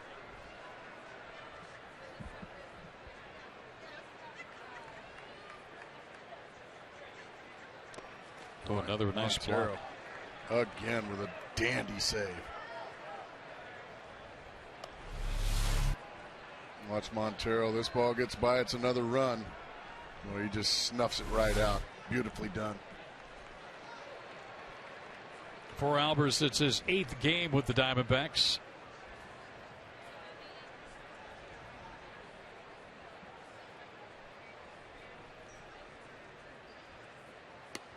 And he walked him. Keeps the inning going. Now all of a sudden the Marlins have got the tying runs on base. Well, while the stress of the game, there's no stress. Yeah, watch that. That's good stuff. Thank you, Mr. Espada. Yeah, you the man.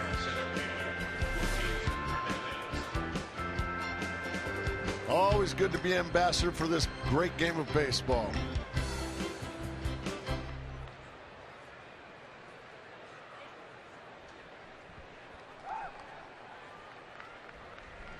Gorkys Hernandez, who did not start this ball game but came in when Bonifacio injured his right knee. He's 0 for 2.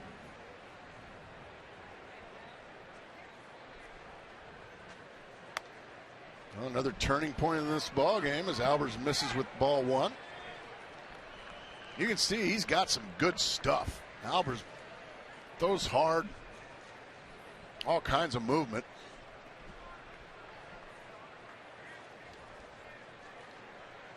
Now a turning point in this ball game. He went right down the middle with that fastball, and he beat Hernandez with it. Marlins got Gorkys Hernandez from the Pirates as part of the Gabby Sanchez deal back on July 31st.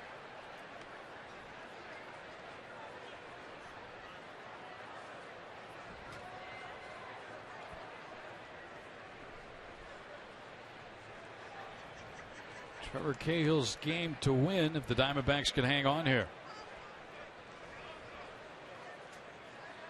Oh, by far the best slider of the night. But when you can execute it like this, Hernandez missed that ball by 8 feet. I got to throw another one of those if you can. Certainly easier said than done.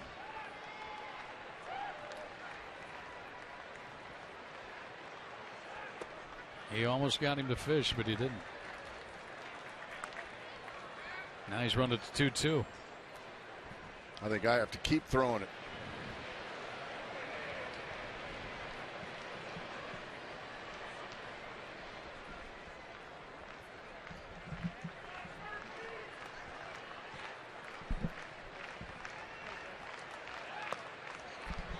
He missed. Now he's 3-2. You get a little uncomfortable now, isn't it? Well, you can kind of just feel it in the ballpark, can't you? You know, the Diamondbacks got out to that great start, and they have been shackled ever since. And a run here, a run there, and now 2 more runners out there. One of them belonging to Trevor Cahill, the other belonging to Matt Albers. Pitch of the night right here. And we'll do it again. Only fitting.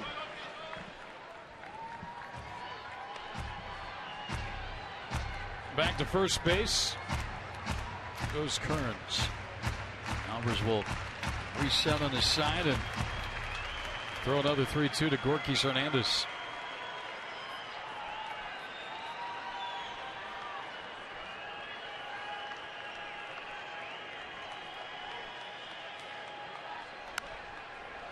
He's fighting him.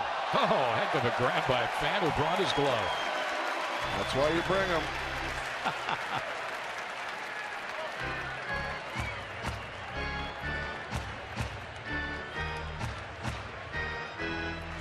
That was a heck of a catch. Gorky Hernandez putting a big at-bat on Albers. He's fighting off some tough pitches. Does Albers try the slider now, or does he stay with the hard stuff? Oh, we're going to do that play. I am surprised that didn't work. You know, the Players Union has decided they're outlawing that play. Yeah. Good for baseball.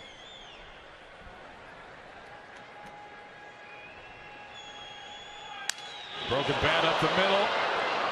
Elmore got to be quick. Throws off line and safe. And a run will score, and it's 5-4. Everybody's safe.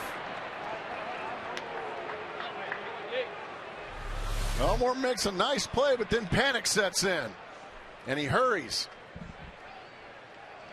And really a great play by Goldschmidt to save 90 extra feet. They give Hernandez an infield hit and a run batted in.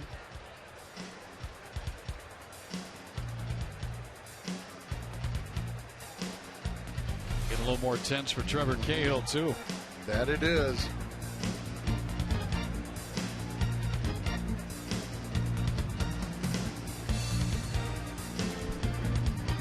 Now all of a sudden it's a one-run ball game. The tying and go-ahead runs are on base for Miami. Nagy out there, Charles Nagy, the Diamondback pitching coach.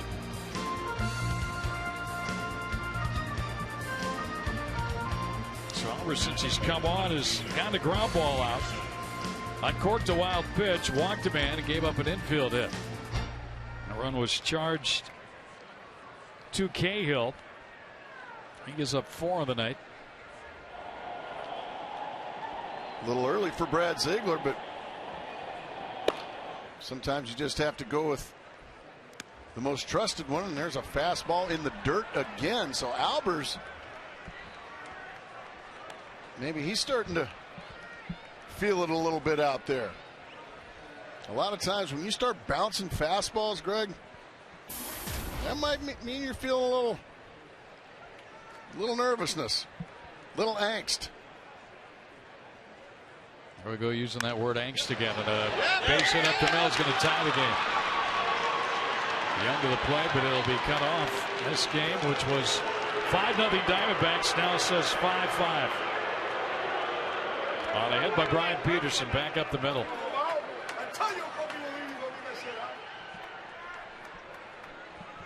Now, so Albers walking a couple of hits. And unfortunately, Trevor Cahill is not going to get the win. And Trevor Cahill cannot get the loss. And we've got a brand new ball game. And Ricky Nolasco is also off the hook. That is the first run allowed by Albers. That run was charged to him since coming over in the trade from Boston. Now this should end the inning. Hill got him. But a big 3 in the 6th for the Marlins, and they have caught the Diamondbacks here. So we start anew, going to the bottom of the 6th in a 5-5 game.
The 16 interactive kiosk right here at Chase Field during any Arizona Diamondbacks regular season home game.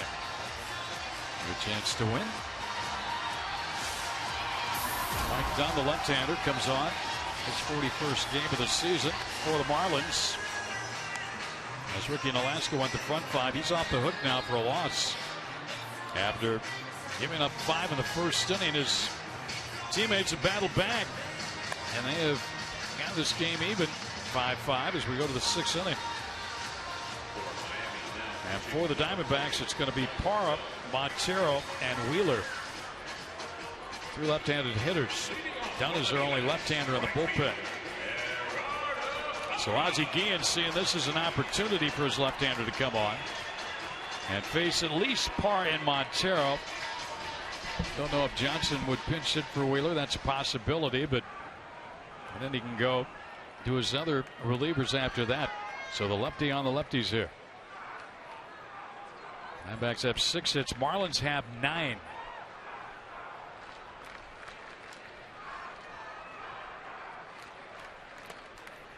Parra did not start. He came in for Upton. Justin in the 1st inning. Somehow, and either running from 1st to 3rd or from 3rd to home on a sac fly. And his hamstring tightened up. And there's a bunt.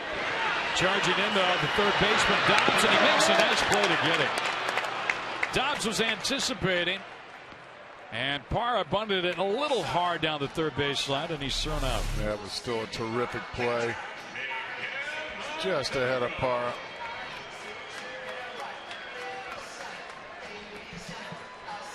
Parra actually misses the bag.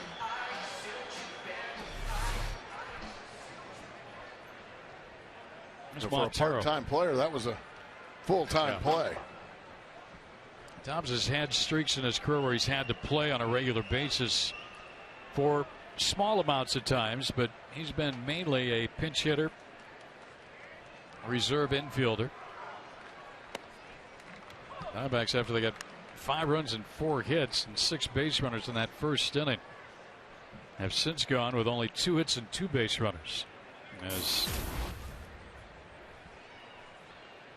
And that's what we talked about as well, Greg. We said these guys have to find a way to continue to add on, and they didn't.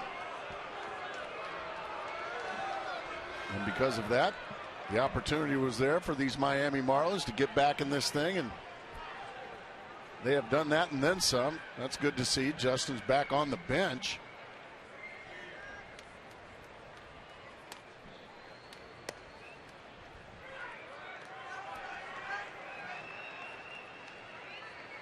There you go. The first 6 reached. Walk, double, single, walk, single, single. 4 hits, 6 base runners, and Hill's been the only guy to get on since with 2 infield, or 1 infield hit and a line drive to left. Since then, it's been Aaron Hill.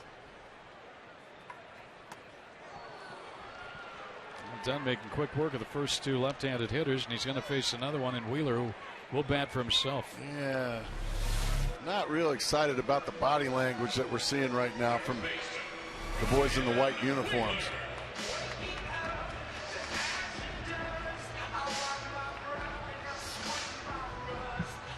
Well, you like the way this one started after being shackled last night 12-3 with that 5-run first inning. You see the body language we're talking about. It's not a whole lot of pep in their step right now. But the Marlins came back with 2 in the 2nd inning, and in that 6th inning, they knocked Cahill out of the ballgame. And they came back to get the 3 to tie it. Yeah, every single player just stone silent.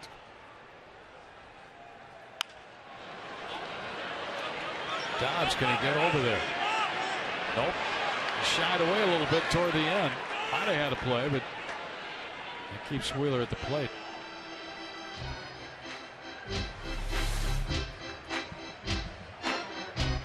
And at the end, I'll just let that one fall safely into the stands. We'll try it again.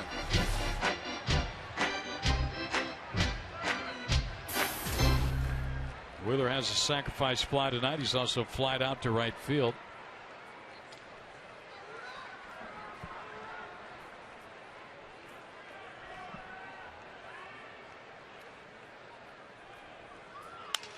Breaks his bat. That ball is going to fall. Broken bat. 2-out single for Ryan Wheeler. That javelin out there. Very scary, those maple bats when they break.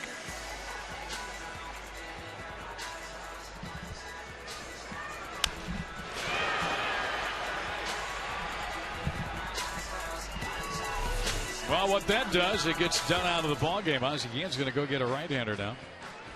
And we'll take a break in the action. Let's see if the Diamondbacks can get that runner home against the new pitcher coming on.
Welcome back to the ballpark in a 5-5 contest. Join Fox Sports Arizona, the Diamondbacks, for the Going Gonzo for Kids Mystery Ball fundraiser. Call in during the August 28th Diamondbacks game. Buy a mystery autographed baseball for just $50. Balls are going to be signed by me, Luis Gonzalez, and Randy Johnson, along with the members of this year's team. 25 of the ball packages going to include a golden ticket redeemable for great prizes. Proceeds going to benefit the Going Gonzo for Kids charity. I saw Gonzo today. Coming up, week of the day. Yeah, we need to get our ball packages. There you go. Now, I don't know whether you like Ozzie or not. I love him. He's entertaining. I love him. Baseball needs more of that. Jake Elmore now against the new pitcher for the Miami Marlins, and that's Ryan Webb. Wheeler takes off and no throw on a strike. He'll get his first big league steal. That's kind of surprising.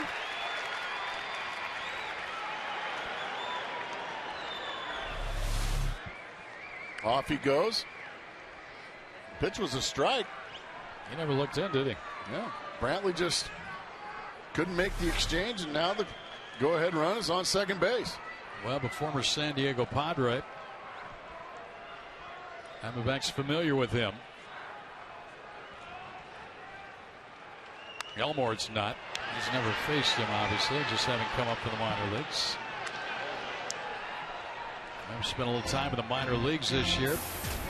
It's his 47th game up. His battery efficiency 62%. Good inherited runners numbers. Well, he inherited one here. Elmore trying to get the lead back. It has been officially coughed up. This is the Aces connection right here. Elmore at the plate and Wheeler at second. Couple of Reno Aces. Most of the year there. Put up big numbers in the minor leagues. Now trying to get a run here for the big club. Elmore's had 4 hits and 15 at bats.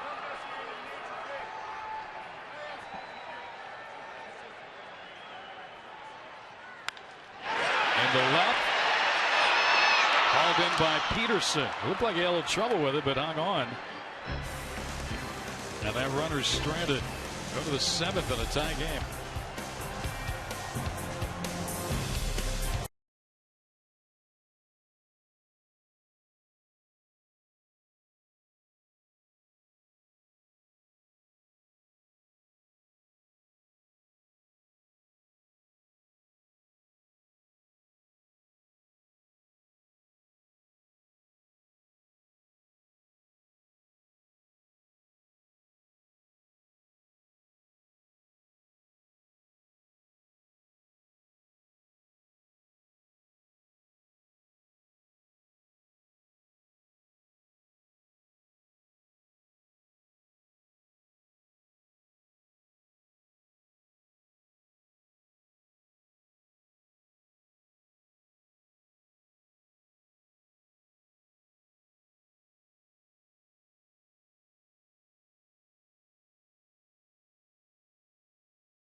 Brad Ziegler will take over for the Diamondbacks as we go to the top of the 7th inning here in a 5-5 game.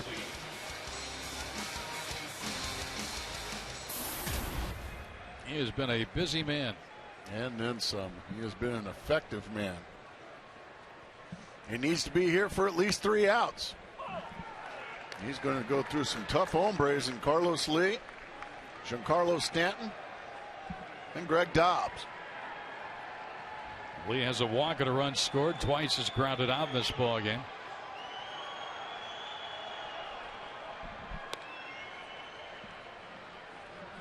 Albers in relief, 2/3 of an inning, 2 hits, 1 run. And a walk. First 4 runs charged to Cahill. And the first to Goldsmith. That's really easy with Lee running. Well, Brad, what you got on Brad Ziegler? Well, that was a Ziegler specialty right there, the ground ball. He's been so good as of late. Talking to him before the game, he said one of the things that's been so effective recently, he's just been throwing that changeup really, really well. He said before it either bounced 10 foot before the plate or was up too high in the zone. Guys were taking it out of the yard, but he's really honed in on that pitch, and it gives him a great repertoire, and he says he's just got a ton of confidence in that changeup pitch right now. That just makes for the key word that Brad said is confidence. That makes all your pitches better when you're out there believing in every one of them. Oh dear. Look at that, 14 double plays and deuce. Needs all major league relievers. Got one last night in the ball game here.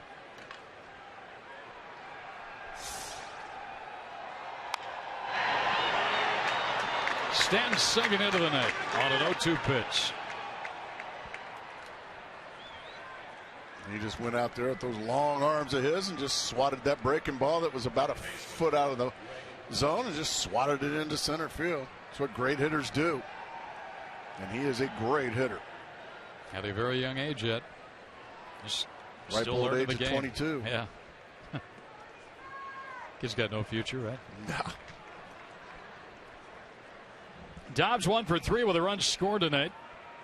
Well, you get the man on base. You set yourself up for a double play here. If you're Ziegler, see if you can get one.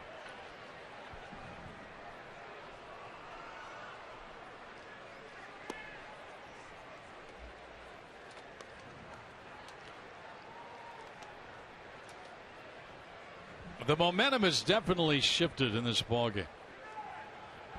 After the Diamondbacks got 5 in the first, Marlins kept pecking away. They tied it up last inning.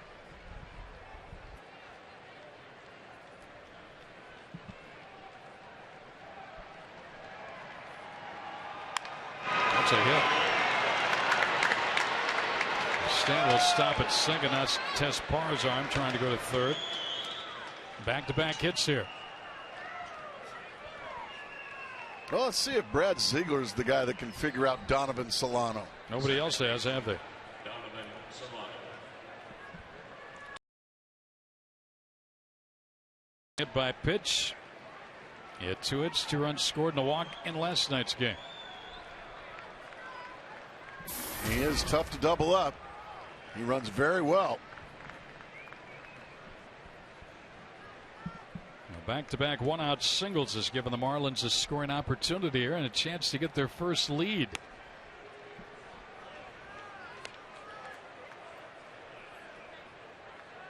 Well, wouldn't that be something if these Marlins find a way to run down the Diamondbacks. Diamondbacks quit scoring after getting 5 in the first inning. And chip away, chip away, chip away these Marlins have. And all of a sudden, the body language is very proud on the first base side, and the third base side a little bit down in the doldrums. You know, the crowd has been taken out of it by these Marlins.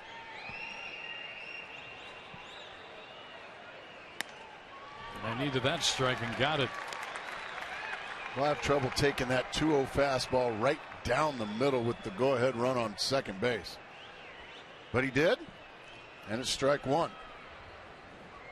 Sometimes that might be the best one you get there, Greg.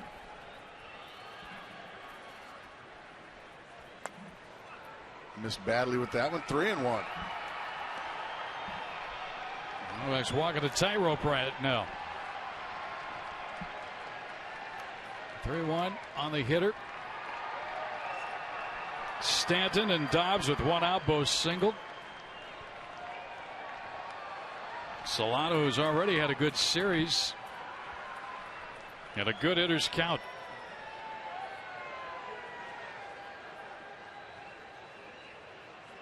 Missed badly again. And you can see the angst in Ziegler right now. He's even hopping around out there like, oh no.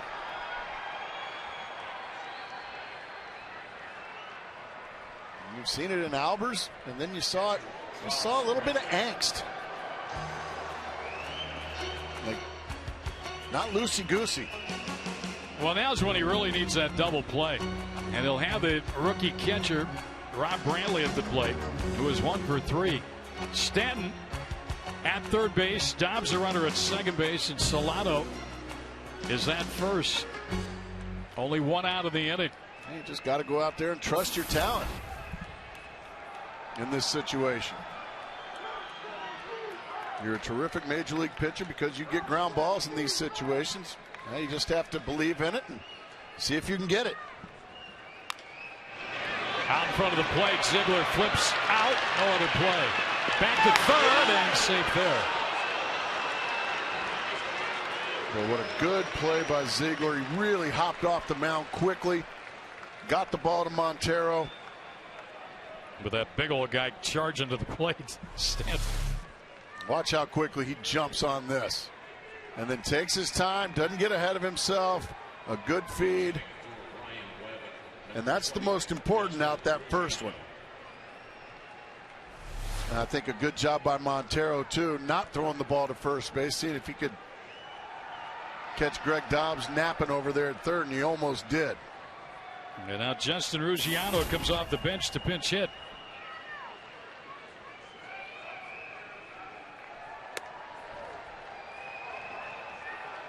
The play went 1-2 at the plate.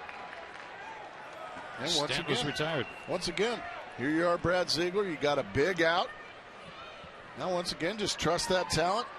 Understand, I'm here because I've been successful in this situation so many times, and just trust it.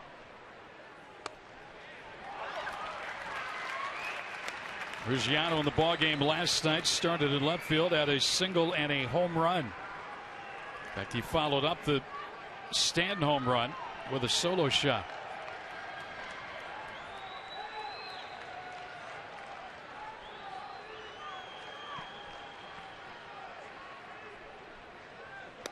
Swing and a miss. Bottom fell out of that submarine sinker. Oh, there you go. Brad Ziegler, not a lot of home run right-handed batter in the last 342 at bats. Right now, he's just worried about not allowing a single. Got him. That's trusting your talent right there, Brad Ziegler. Now that momentum goes a little bit the other way, right, exactly Tracy? Right. Exactly right. So he got in trouble, got out of it. Go to the bottom of the seventh, still knotted.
and get home safe. With great beer comes great responsibility. Valley State 5-5 as we go to the bottom of the seventh. Joe Borowski joins us in the booth right now. Boy, Brad Ziegler got himself into trouble, but he got himself out. Now the momentum shifts back to the D-backs. That was huge right there, because you had seen how the momentum shifted throughout this game over to the Marlins. And for him, I mean, granted, he got himself into trouble that inning, but he did a great job of not allowing to let the Marlins get the lead. Joe, you were a guy that was, heck, you walked that tightrope many times in your career. What do you have to tell yourself when his base is loaded, 1 out, and that's the go-ahead run out there on third base? We saw Brad Ziegler. He seemed to slow things down, trust himself. What do you have to tell yourself as a pitcher there? Well, he's a perfect example of, he's been doing it all year right now. He's been very successful in those situations. And you can't get caught up in what the situation is. It's a tie game. It's the seventh inning. You can't worry about what might happen. What your goal is that guy right there, you have to find a way to get him out and give your team a chance. And he locked in right there. He got him to hit a weak tapper right back to him. He didn't panic. He got a nice flip to Miggy. Miggy almost got the guy leaning over there at third. And then he went right out and he got the pinch hitter. Nasty. Struck him out easy. Nasty. But that right there is just him not getting ahead of himself, saying, oh, no, I'm in trouble here. I got bases loaded with 1 out. How am I going to get out of this? No. He had confidence in himself, and you saw it right there. He got the job done great. Well, Ziegler did his job. He's out of the ballgame now as Chris Johnson pinch hitting against Carlos Zambrano, who's now in the bullpen. Big Z, this is a former teammate of yours, isn't it? Yeah, it is. Haven't seen Big Z out of the bullpen in quite some time. Yeah, he's got that... He's got that stash going. Still down in first. Well, for Zambrano, it's his 8th relief appearance, his 45th career relief appearance.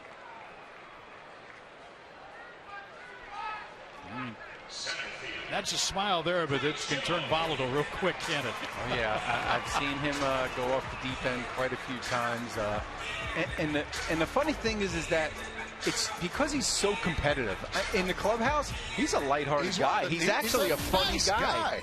And it's just, he's so competitive. He hates to not succeed. That it's deep to center, but it looks like, wow. Got to by Hernandez. First ever D-backs doubleheader at Chase Field tomorrow. D-backs taking on these Marlins 12:40. Then again at 6:40. You can be at Chase Field for both games. You'll get a commemorative doubleheader pin. Plus there'll be lots of activities, specials going on downtown in between games. Get tickets and more info. Call 602-514-400 to log on to dbacks.com/doubleheader. You'll get a couple of pregame shows, won't you? Yeah. And postgame shows. What are you doing in between the games? What are you going to help clean up the aisles and everything? I think I might volunteer for that. Well, if you will, I will. I think we can get Greg to help us out. The trio, we'll do it together. We'll each take a row. Let's see if Brad and Jody can help us out. Sure, throw the whole crew in the there. right thing to do. Yeah. Split doubleheader. How many doubleheaders you guys play in your careers? I played quite a few. I'm significantly older than Joe. Yeah. They were a lot more common. I would say the first half of my career. I didn't hardly play any in the last half, but and probably straight doubleheaders, weren't they? Oh yeah, they were. They were. And like a half hour after the other one ended, like 20-25 minutes. Yeah, and they would. You'd play it, and the first game would be usually the starters and/or regulars, and the second game would usually be guys that rarely played. Oh yeah, that would be whether you won or lost. It was the guys that never played much. Joe, I know you're excited about seeing Tyler Skaggs as we are. You're hearing great things about him.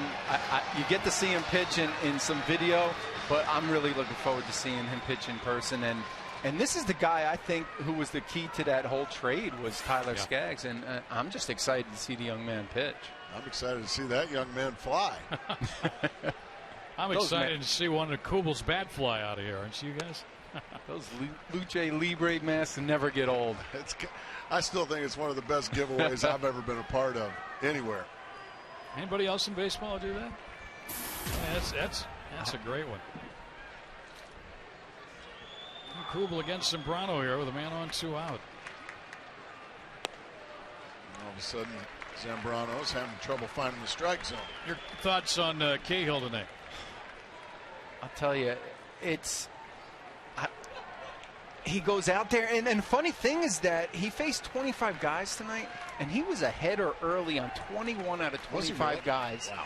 And still, it was just one of those forgettable outings, pretty much. He was working ahead, but he just couldn't put guys away. He had 0-2 counts, 1-2 counts, and he would run it to 3-2. Right. And I think the biggest part of his outing was after the Diamondbacks scored those 5 runs in the bottom half of the first.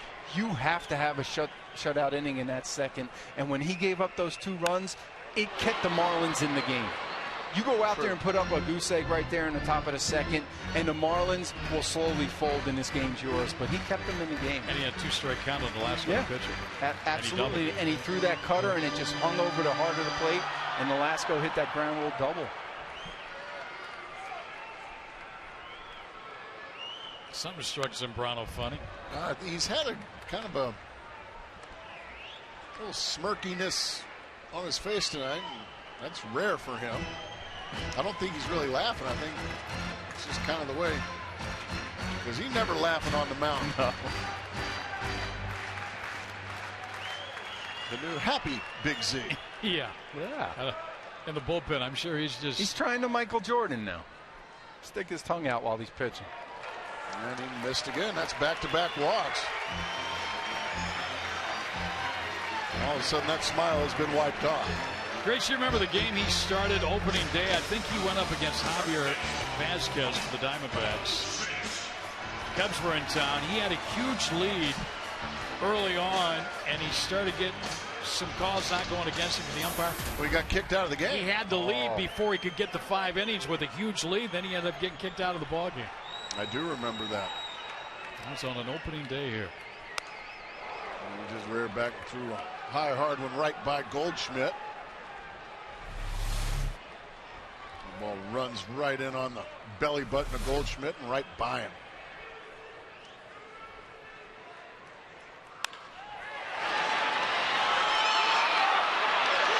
So the 2 walks don't hurt Zambrano. The Diamondbacks will leave him. Joe will be back on the postgame with Jody, right? Looking forward to it, yeah. Still a 5-5 ball game.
Of the trade presented by Ram Trucks.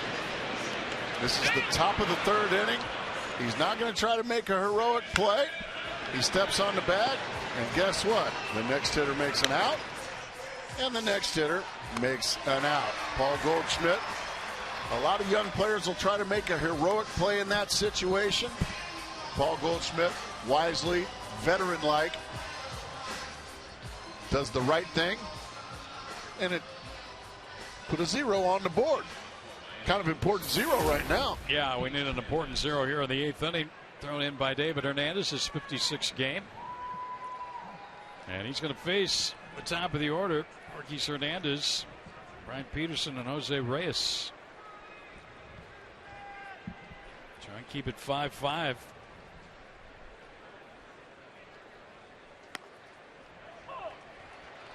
Hernandez actually a hit in the 6th inning, an infield hit that brought the Marlins to within a run. And then they tied it up. Well, that's that much improved breaking ball from David Hernandez this year. He has absolutely embarrassed some right-handed hitters with that thing this year. Well, Gorky Hernandez had a huge base hit off of Albers. Battled with 2 strikes. But he didn't do it against Hernandez. He looks at a fastball right down the middle for strike 3. 1 away. Bang. Hernandez knew it. He was looking for that breaking ball. Victory goes to the pitching Hernandez in that one. Now Peterson to the plate. He tied the game with his single back in the 6th.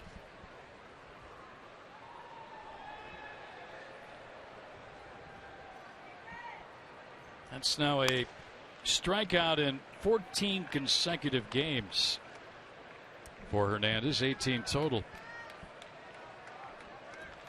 He just continues to carve up right-handed hitting.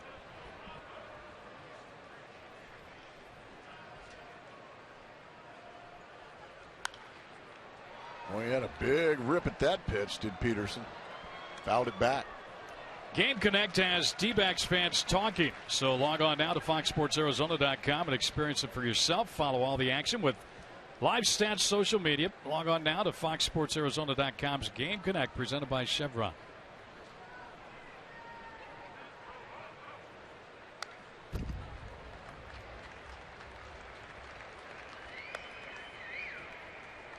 Keith Bell, the former Padre closer, now not closing games for the Marlins these days. He's up.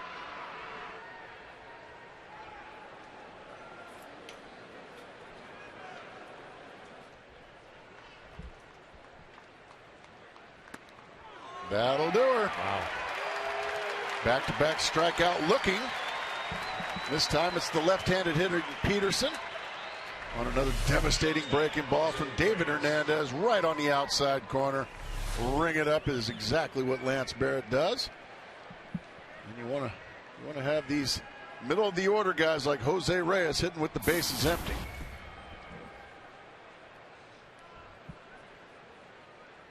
Reyes outside ball 1.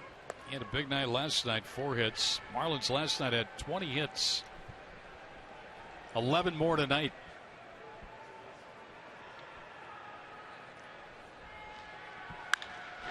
That's it sharply and by the diving Hill. And Young has to get it back in a hurry to hold Reyes to a single. That is exactly why you want to face those guys with the bases empty, those star players, those perennial all-stars. They find a way late in the game. The reason they're stars, Greg, is because they can hit the great pitchers. Right. Every major league hitter can hit the number 4 and 5 starters and the middle relievers, but it's the star major leaguers that can hit the other stars. Well, in Reyes now, 23 career games here in this ballpark, Chase Field. He's had a hit in 20 of those games. He gets it to Carlos Lee. 14 extra base hits also for Reyes.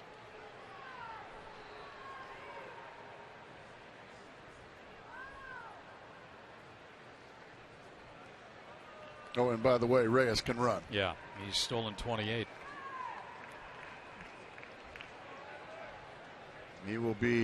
He's got the green light. He doesn't have to look for a steal sign. He goes when he's good and ready.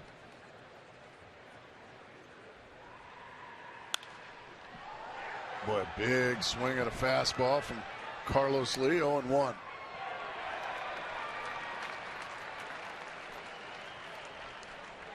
Only been caught 7 times. 80% is good.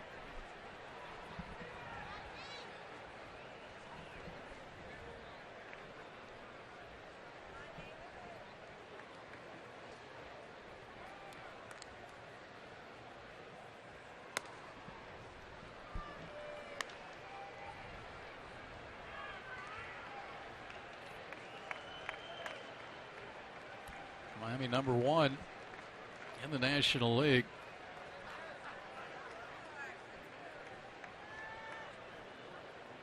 See the Padres next in here, so a couple of clubs who like to get on the bases and go.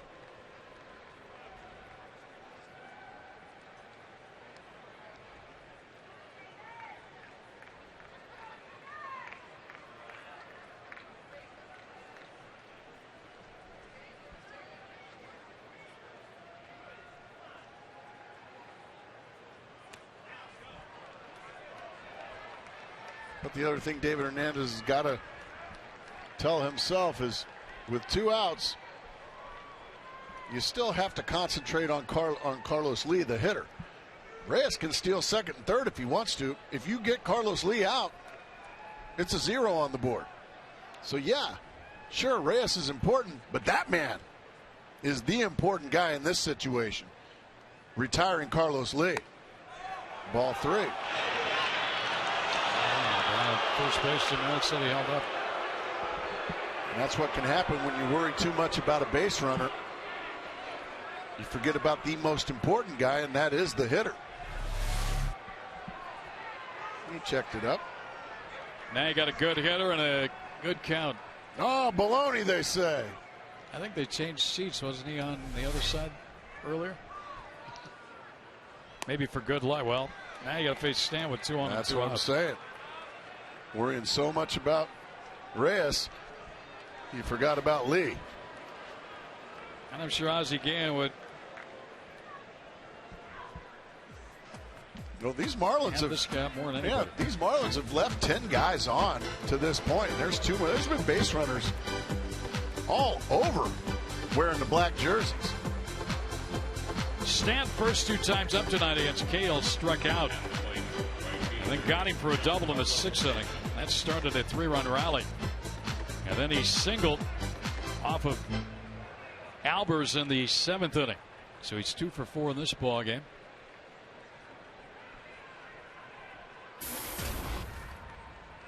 Rays with that great speed on its second.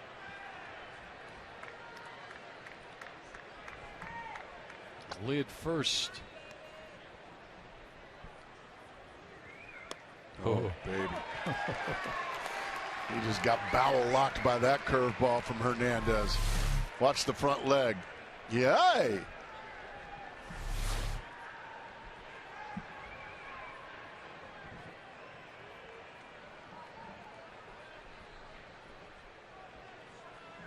He went with another one. That time he got the swing and miss. I'm not sure that one moved out of the zone a little bit. He got Stanton to chase it. Well, you start him with the one for a strike in the plate, and then you go about 7, 8 more inches away. Now, do you try to go with the fastball or do you stay with the breaking ball, Greg? I like the fastball. Told him to throw the breaking ball. See? Well, he strikes out the side. But the Marlins did get a couple of runners. See, the Diamondbacks can get a lead going to the 9th. They've found to the bottom of the 8th time.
Nissan Tex Bowl and hitting for the cycle for Stephen Drew. Your favorite moment, September 1st, 2008, against the St. Louis Cardinals.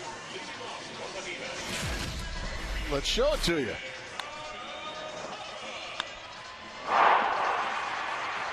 Triple.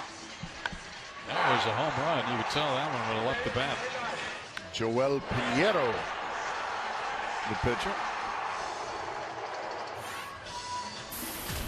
And Big Heath Bell going to come in, take his shot here in the bottom of the 8th inning. It has been a rough go for the former Padre closer. Yeah, it's really been a weird year for him after that big contract. Gerardo Parra is going to greet him. Parra did not start tonight. Upton did. He had to leave after running the bases in the first inning. Parra's been up twice, 0 for 2.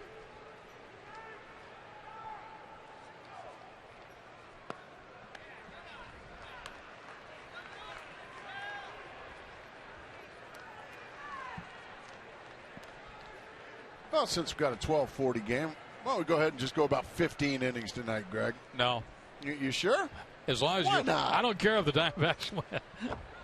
So we might as well go about 15 tonight, and then just bring our sleeping bags and just rack it out here. Look at that. He's not even closing anymore. He's had a lot of difficulties.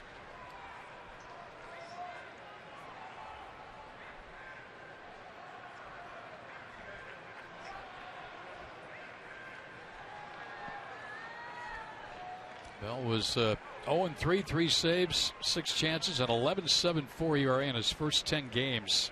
Yikes. For his new club. He just blew the doors off of Gerardo Parra. And that starts the 8th inning. So Parra's 0 for 3. Mark your calendars now for Saturday, September 15.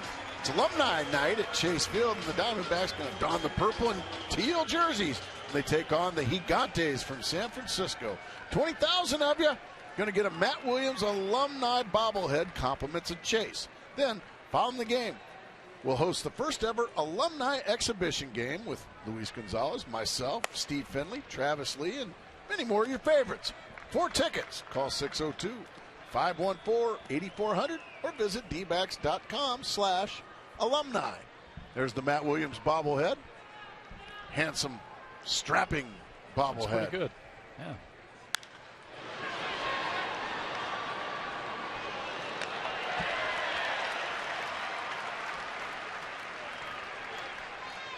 Ball and a strike on Montero.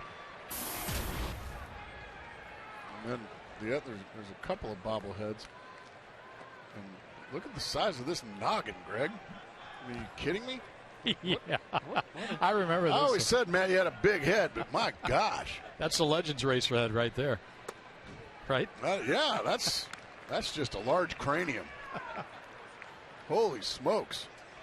And plus the big-headed Matt Williams, he's smiling. When did Matt ever smile when he was playing?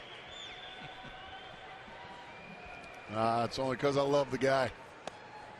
Ball 3 to Miguel Montero. I think Matty's anxious to wave a runner around base this inning. He's had a 6th straight shutout. He's getting lonely over there. Yeah, hadn't had many base runners to talk to.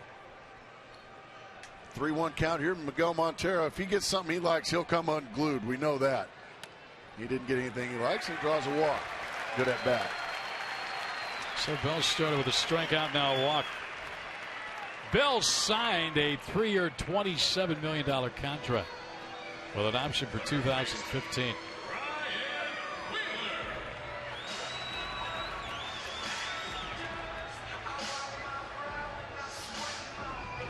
Jose Reyes signed a 6-year, $106 million deal.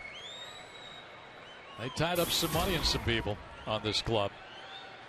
Mark Burley. Imagine Ozzie didn't come too cheap. Wheeler. Just missed.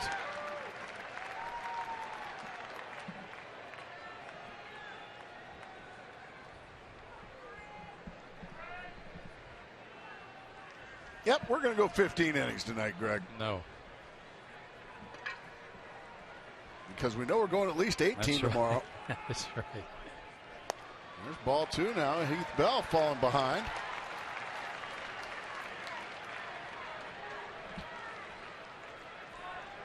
Diamondbacks haven't had many left on base, only 5 over the course of this evening, as compared to the Marlins' 12 left on base.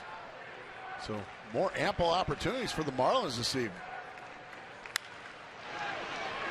Beat him with a fastball. 2-1. Since that first inning when the Diamondbacks got their 5 runs, they've had 3 runners reach second base, and that's been it. Nobody passed second since the first. I wonder, Matty's been lonely, huh?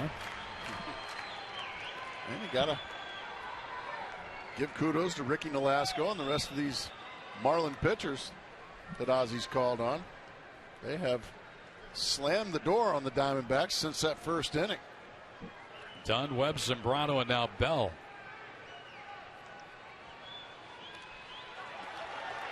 And Montero good down good there. Base running.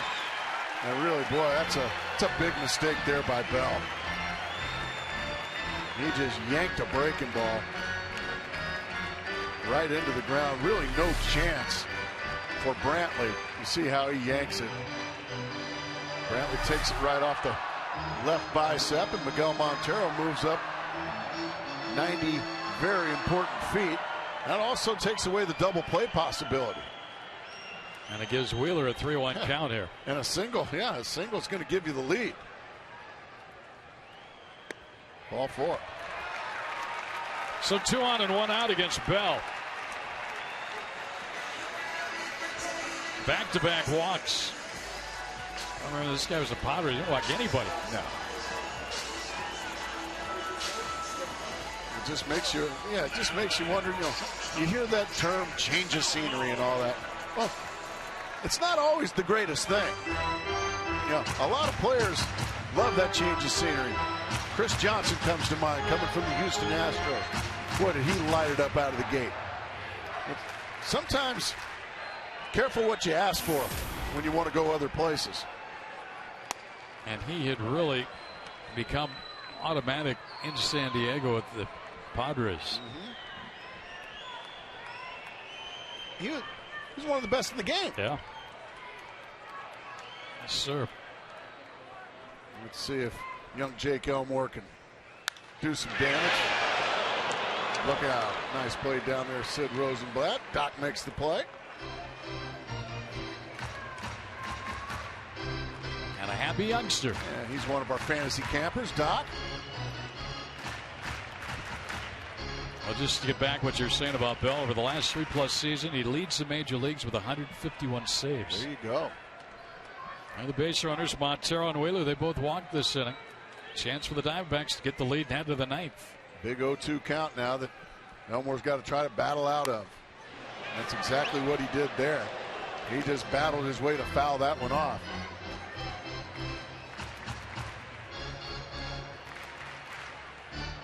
Elmore's had 16 at bats, 1 walk, no strikeouts thus far since coming up to the big club.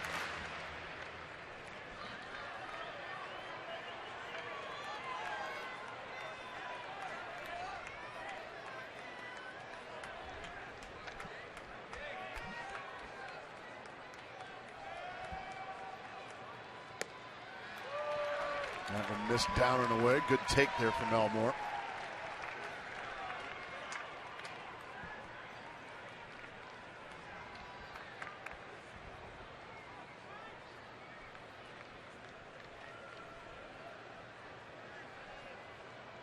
The dangling arm. A la Rod Beck. Laid off another tough down and away breaking ball. 2-2.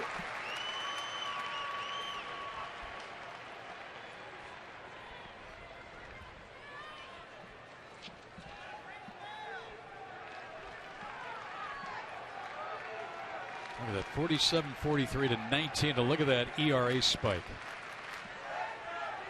Well, that's just, sometimes you don't just have bad weeks or bad months, you have bad years. And that's proven right there that even the great ones go through it. Elmore, fortunately, he got the bat on the ball as he tried to check his swing, and he fouled it back. Now, Elmore, when he was in Reno, we talked about all the runs he'd scored, 95. He drove in 73. Still looking for that first major league RBI. Those numbers are certainly inflated. Oh, yeah. It's like playing with no gravity there. But you still got to do it. Oh, what a big opportunity for the youngster.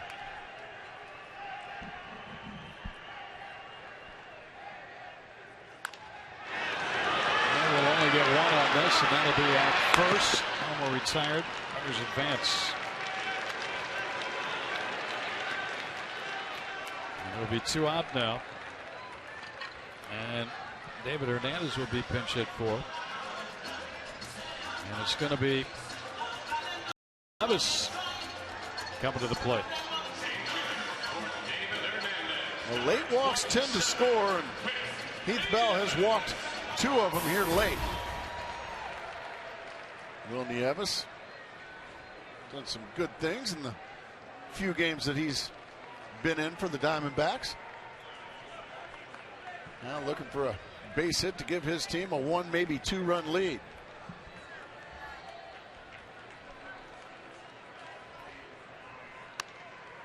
Good pitch, didn't get it.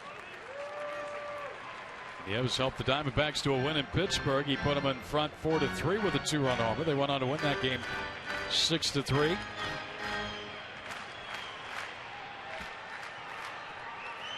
Now McDonald, the mentor of Jake Elmore there. Back-to-back misses with breaking balls. He's got a base open. He doesn't have to give in to Will Nieves in this situation. I would imagine these two know each other pretty well from their short time together with the San Diego Padres.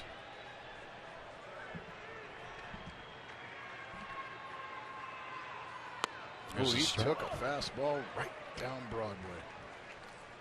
Yeah, it was one career bat against Bell. Bell retired him. Well, that runner looks so close to the plate, but somehow you got to try and get him in. That's Montero at third. Wheeler at second, 2 down here. He was sort of maybe been a little high, maybe a little outside. He took it for a strike. That looked like that's a high strike. That's a hanging breaking ball right there. That's when you take a good whack at. Obviously, he thought it was up. He's taking a fastball down the middle and a hanging breaking ball down the middle.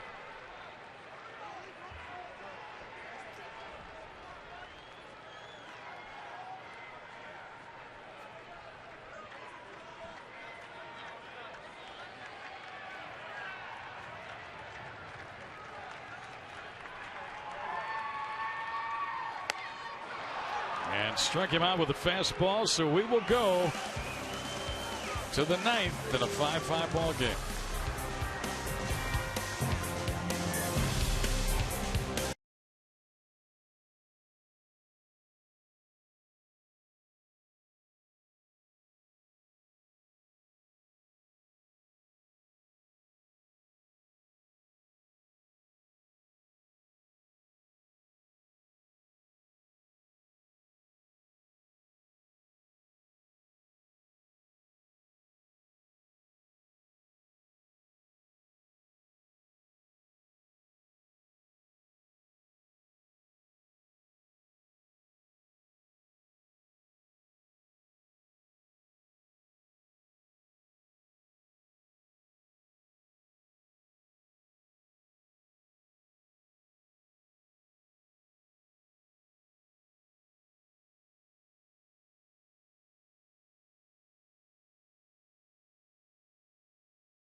overtime brought to you by Miller Lite.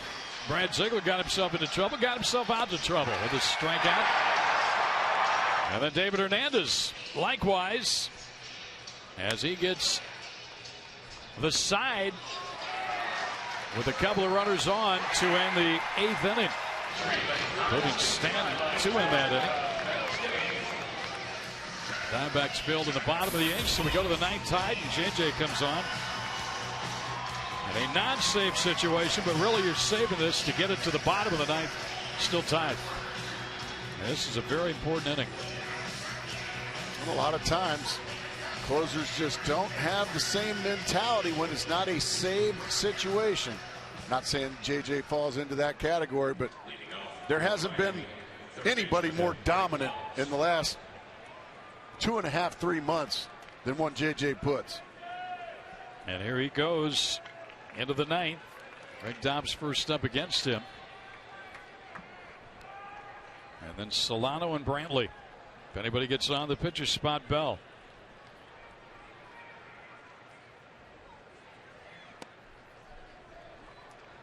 And JJ has really been dominant, to say the least.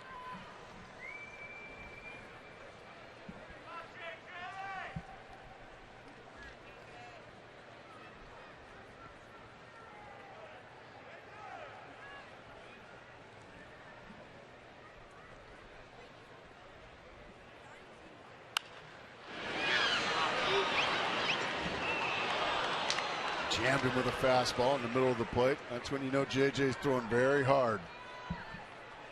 Seems like that's been a big key to his success, Greg, is just seems to have a foot or two more on the fastball than he did early in the season.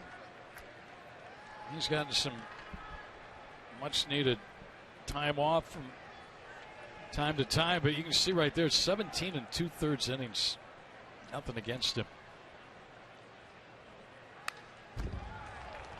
Climbed the ladder with the fastball there. Dobbs had a good rip at it, but fouled it straight back, which usually means it's split finger time. Dobbs tonight has 2 hits and a run scored. Last time JJ gave up a run was June 19th against his former club, the club he came up with, Seattle. That's 2 months ago.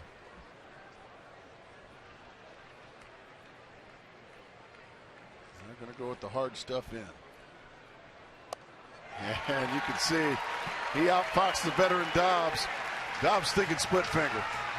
And he just went with the high fastball and buried it. He's got to throw me a split. No. High fastball. You can see just how tardy Dobbs was. Now he faces Donovan Solano, who might be the best player in baseball. At least in this series. He's been on base 7 times in the 2 games, 4 times tonight.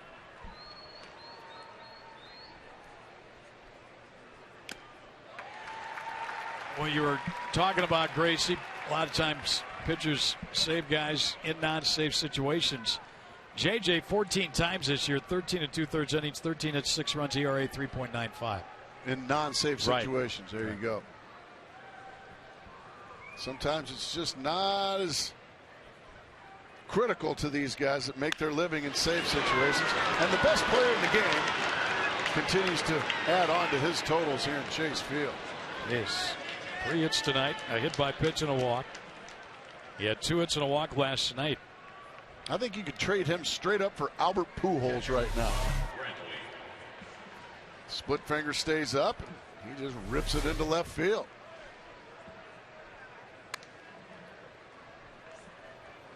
So the go-ahead runner is on base here, and Rob Brantley will come to the plate.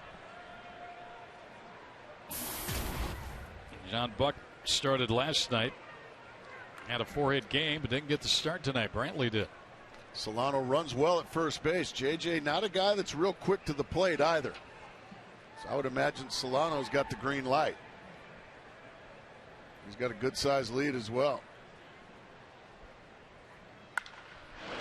Well, that'll help. That'll be a second out. He's not gonna do anything on 1 pitch, 1 out there from Brantley.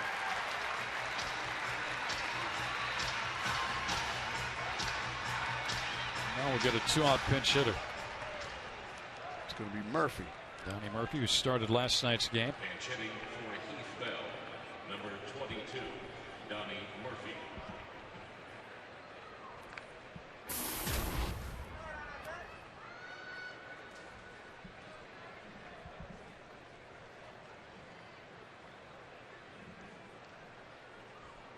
You see some drips coming from the ceiling. We Yeah.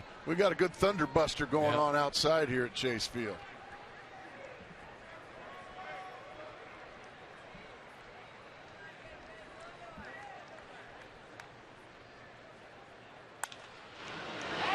Somebody. Parham will catch it, and that'll end the inning. Well, the last two swung at the first pitch, and each made outs. Diamondbacks have got Young, Hill, and Kubel hoping to get a run home and win this game in the bottom of the ninth.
So yet another Marlins pitcher.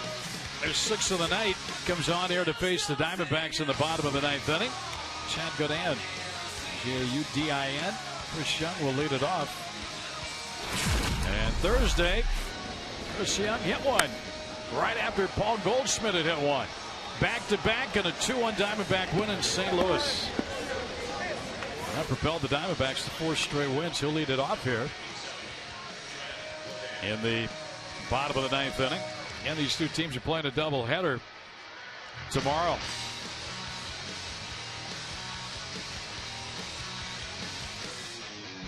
I still believe. She was believing earlier. She's still believing right now. I still believe we're going 15 innings tonight. 34th game for Godin. I'm almost kind of pulling for it. Working marathons here the next couple of days. Baseball junkies that we are. Chad Godin going to take over for the Marlins now. I guarantee a lot of young baseball fans here at the ballpark. I'd like to see a little extra baseball, but I think they'd be satisfied if the Diamondbacks won it right here. And we'll see what Chris Young can do against Godin.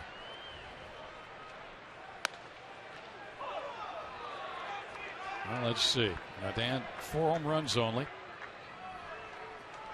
Godin, not a guy that's overpowering per se, but he's got a decent breaking ball along with about 91 mile an hour worth of fastball. He goes right down Broadway and right past Chris Young, 0-2.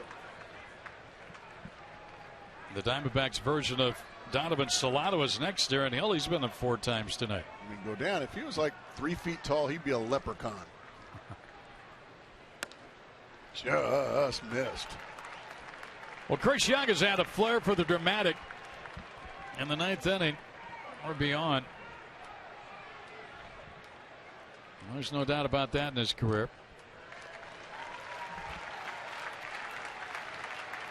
6 game-winning home runs since 2010.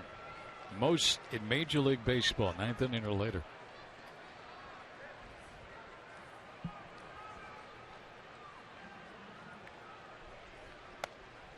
He's run the count full. Gracie, the 3 guys he's ahead of who have each done it 5 times: Nelson Cruz, Matt Kemp, Giancarlo Stanton. Go down like a lot of pitchers. They get to 0-2 and they start trying to strike you out rather than just get you out. Back to the mound. He actually got Chris Young to chase ball 4 there. 1 out.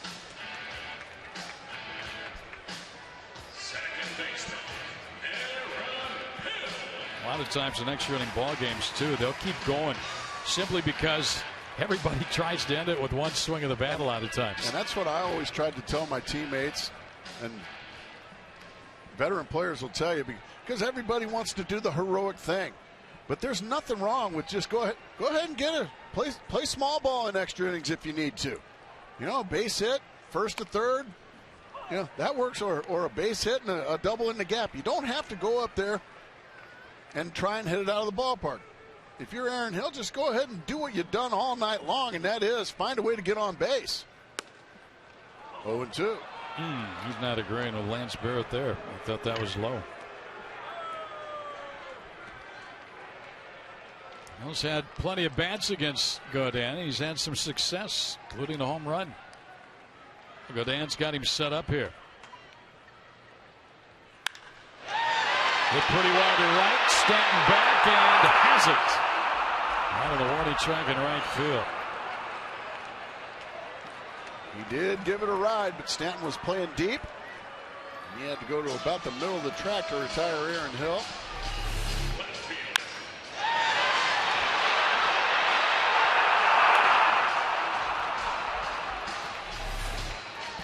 And now with 2 outs, here's Kubel, who has really had a good time against Chad Godin. 7 for 10. You better walk him, Chad. Take your chances with Goldschmidt on deck. I mean, he's going right after these guys. And if the outfielders were any deeper, they'd be wearing lucha libre masks. They are right at left fielder. Brian Peterson is pretty much shaking hands with the lucha libres.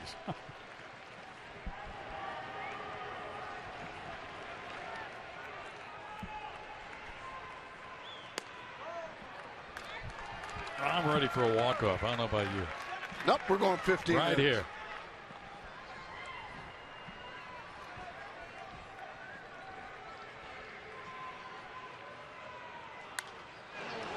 Well, he had a good pitch to do it on right there.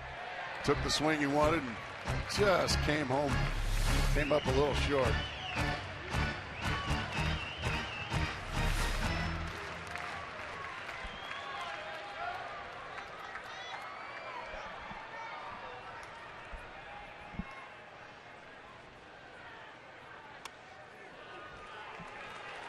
Another 3-2 count.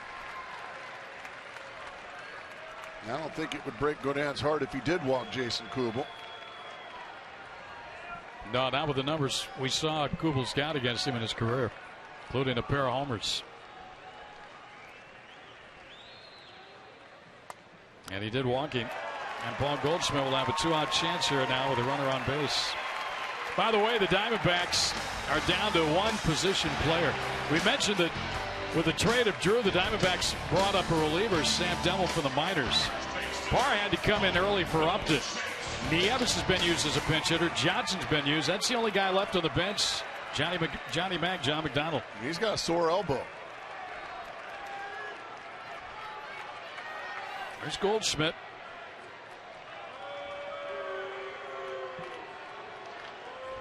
Kubel's going to have to get a good jump on any would-be gapper, because these outfielders are playing deep as it is. Kubel never really run all that well in the first place, but he's battled hamstring issues this year. Well, I just saw Justin Upton kind of make a move for that foul ball off the bench. So maybe that hamstring's feel a little better. Well, you hope so. I used to tell first baseman when I was standing on first, if I was running, I'd say, well, I can score on a homer. I'd nice settle for that. There by Brantley to save what would be a huge situation, because if Kubel gets to second, now all of a sudden the outfielders have to all come in, and it opens up a lot more holes for Goldschmidt.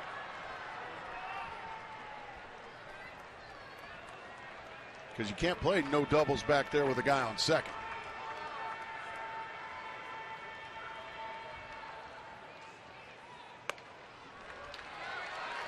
Once again, this might be one of those situations where they'll just maybe see if Goldschmidt will chase anything off the plate with Gerardo Parra hitting behind him. And Parra really hasn't done anything exciting tonight. 0 for 3 with a fly to center, a ground out, and a strikeout. But a left-handed hitter. You got him to chase one outside off the plate. Goldschmidt 0 for 3 with a walk and a run scored. Again, the Diamondbacks plated 5 runs in the first inning. Their first 6 reached. They have not scored since. They've been blanked by Nolasco and their bullpen.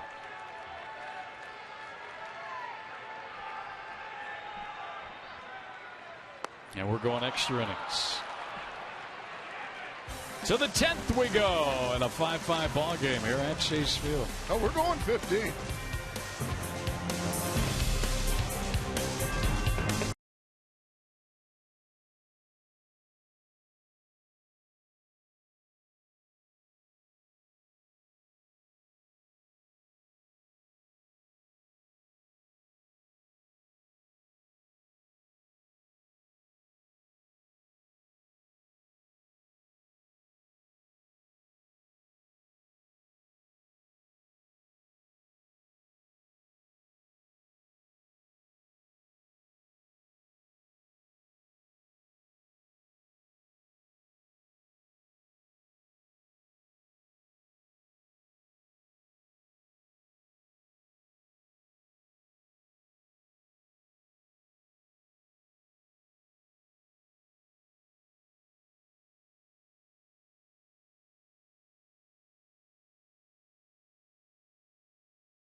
All season long, Jack Link's beef jerky. Feed your wild side. It's only the 3rd time that's been read all year. Only the 3rd extra inning game for the Diamondbacks. How about that? Time now for our Land Rover game summary. There you have it. 5 in the first. A couple of innings for the Marlins, and here we go to the 10th. Diamondbacks, I mentioned 1-1. 3rd extra inning game. Marlins have been good. 8-3. Donovan Solano's had a big night for the Fish. This is Sam Demmel, who was called up today. Take the roster spot with the trade of Stephen Drew to Oakland. He comes on here. That's what he did last year with the D-backs. With Reno this year, 1-4, a 4.60 ERA, a save, 51 appearances with the Aces. Diamondbacks got him June 15, 2010 in a trade for Connor Jackson from the A's. And it's top of the order for the Marlins here. Sam Demmel's always had very good stuff. A fastball that cuts, sinks. He throws pretty hard. And a decent enough slider. The only thing keeping Sam from being a consistent, solid reliever in the big leagues is location with it. A lot of times he can get wild, but when he's throwing strikes and throwing that kind of stuff there. I mean, he can dominate. He's got ahead of Hernandez, who, like Parr, did not start this game. Had to come in for an injured Emilio Bonifacio, who injured his right knee. But Hernandez does have an infield hit and a run batted in tonight. Grounded to short. Elmore's got to be quick here. And the throw is not in time. He beat it out. Jim Rowell's got a good look, called him safe. Well, he was safe. He beat it. He beat it. Elmore just got caught being a little nonchalant with it. Left fielder Ryan Peterson. Let's see if this gets a better look. Well, if that's not Ty goes to the runner, then well, all of a sudden now speed on the bases. Let's see if Peterson's bunting here. He is, and it's a good one. Gamble will tag the runner.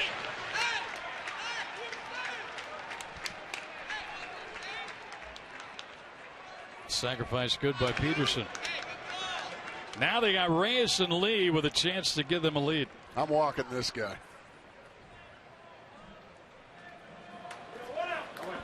I'm walking this guy, setting up a possible double play ball from Carlos Lee. This guy's a former batting champion. He's had a good game last night, 4 hits, 1 hit tonight. That was his last time up. Like I said, these are the great players. Yep. That's exactly what Walking. That's exactly what Gibby's doing. Reyes hits .298 batting left-handed compared to .265 right-handed, so everything's stacking up for the intentional walk here. Now, 3 years ago, there's no way I would be doing this, because Carlos Lee in his career has been one of the best RBI men in baseball. He hasn't been the last couple of years. But he's been pretty good since he's joined the Marlins from Houston. He's on deck. He'll get the next chance. This is not his first dance. He has been great with runners in scoring position his entire career. However, Carlos Lee's never won a batting title. This guy has. And also, you set up a possible double play ball. Right. That's the biggest by walking right him there. here.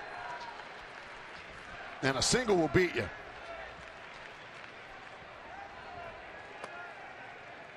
So there's the intentional pass.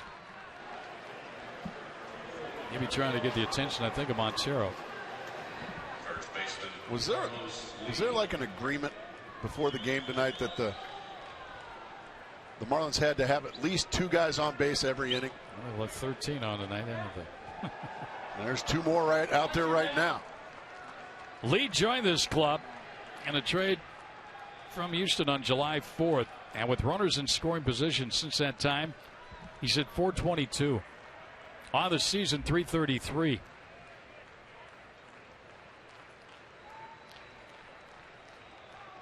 Speed out there, and Hernandez and Reyes.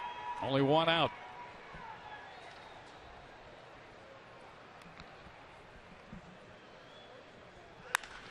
Once hit to center. Pretty well hit. Young going back, and has it. Tagging at second, heading to third is Hernandez. And he'll hang in there. 2 outs in the inning. Boy, hit the ball hard. He hit it good. Like I said, a couple 3 years ago, when he was a little bit younger, that ball might have gotten over the head of Chris Young. But as we all know, Father Time is undefeated, Greg. So far, so good, right? And now Stanton, who was 0 for 2 in his career against Demo with a strikeout. I'm not messing with this guy.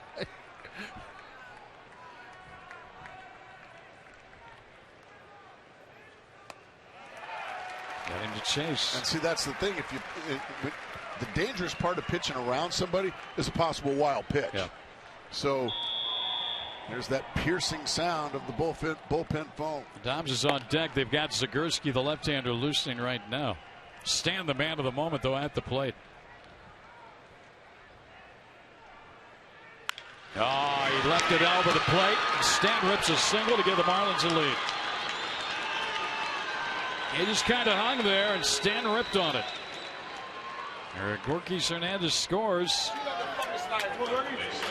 And for the first time tonight, the Marlins lead 6-5. Just leaves a slider right over the middle of the plate. Bang. That's all it takes. And these Marlins have come from being absolutely dead in the first inning. And to their credit, they have put up 8 zeros on the Arizona Diamondback offense. And in their own right, they've scored 6 runs. And I think the Diamondback pitchers tonight have to feel fortunate that it's only been 6 runs. I mean, there have been base runners every inning for these Marlins. They've been everywhere. 35 hits in 2 games for the Marlins. 20 last night, 15 tonight. He's still not out of it. Now you have to get Dobbs. He's still got work to do.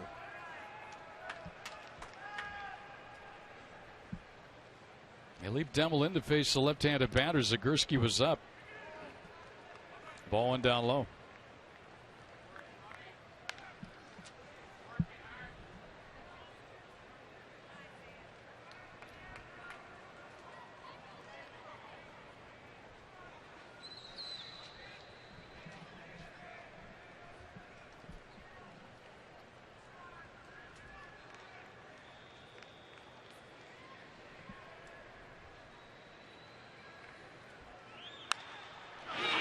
Shallow left, Kubel on, and got it.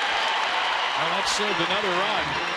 Nice running catch and left by Kubel to retire Dobbs and then the inning. But Giancarlo Stanton gives him a lead. Here's that catch by Kubel. Reyes was racing home, but he doesn't score, but it's still a lead.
Push continues as the NL wild card. Leading Braves take on the Giants.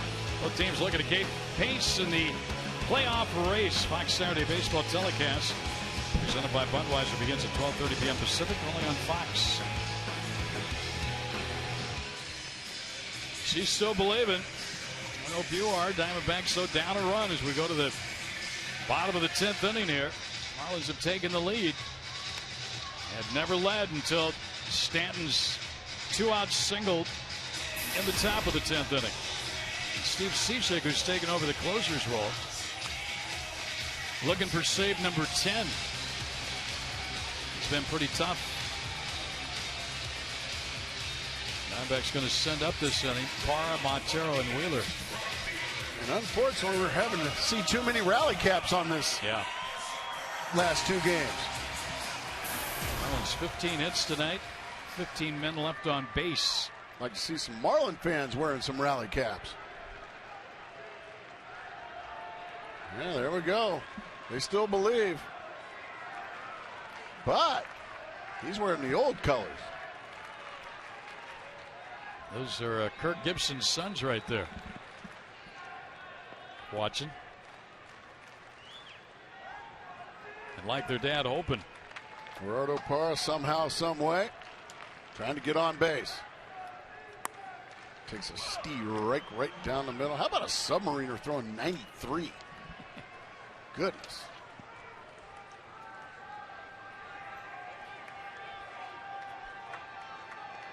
Last 21 games, just 3 runs allowed by Cishek, with 8 saves and 8 opportunities. 9 saves overall. He's trying to close the door on the Diamondbacks and give the Marlins their 2nd straight win here. Heading to the doubleheader tomorrow. Oh, nice pitch. Gerardo Parra, probably the least happy that Justin Upton ended up getting hurt tonight in the first inning. He's had a rough go since he's come in. Yes, he has. Justin left with a tight hamstring.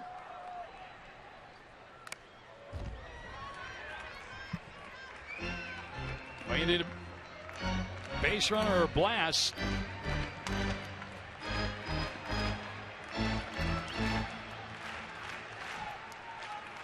Miggy next. Let's see Parra get on for him.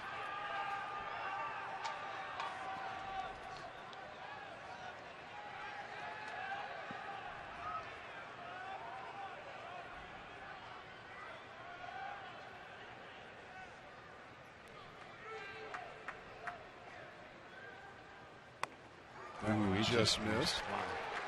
Then you also have to wonder for that doubleheader tomorrow, Greg. Your quote-unquote big 3 right-handers, Ziegler, Hernandez, Putz, all had to be used this evening. Putz didn't have to throw very much. He probably threw maybe 10 pitches, 12 pitches. And then the other 2 had to work a little bit. Yeah, they had to. Ziegler and Hernandez had to get out of some jams. Strike 3 in Parra's night continues to spiral downward, unfortunately. Just a slider right there. He swings right through.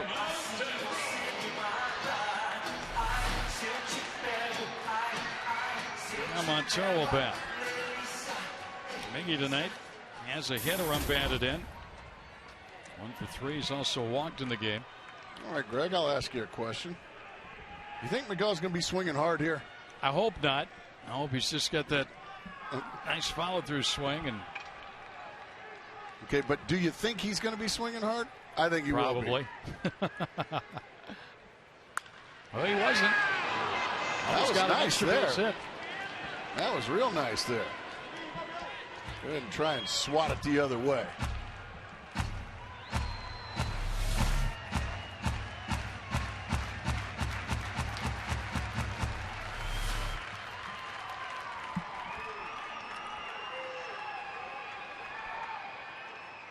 That's more like what I was expecting. Yeah. And that's usually the result when he swings that hard. He's in the hole now, 0-2. Those fans we saw in Houston, Texas. Really? They've made the trek here back home. Trying to cheer the Diamondbacks on. They're down to their final 2 outs here, though, in the 10th.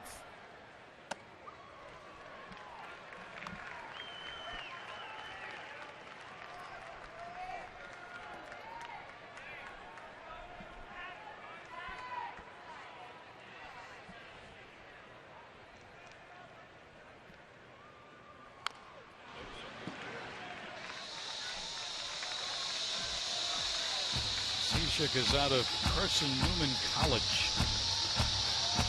What part of the South is Carson Newman College? I don't know. He's out of Massachusetts. Well, then I guess that's not really the South.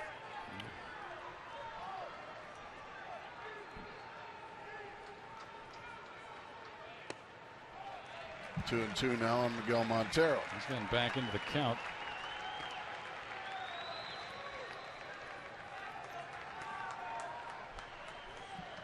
.6 6" tall. Big old boy.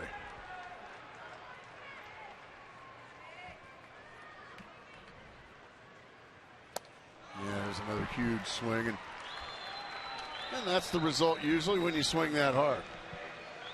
It just goes to show you, Greg, you don't have to play college baseball at these powerhouse, like ASU or UCLA or Florida State, or Texas.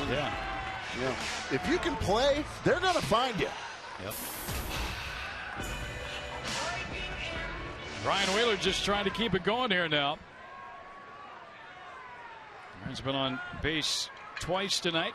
Also a sacrifice fly.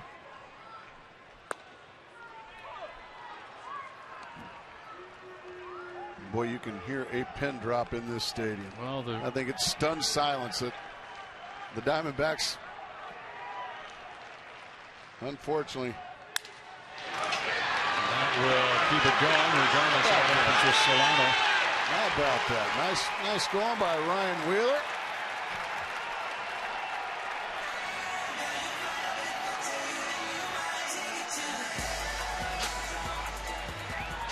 He gets it to Jake Elmore. Watch him here.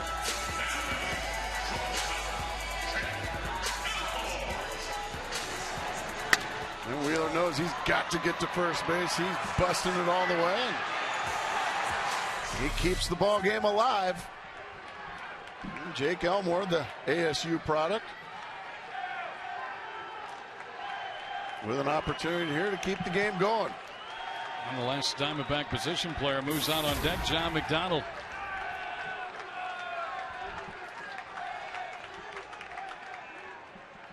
See if we can get these fans that are in stunned silence a little something to go nuts about. Rattle went out there to the 413 mark somewhere.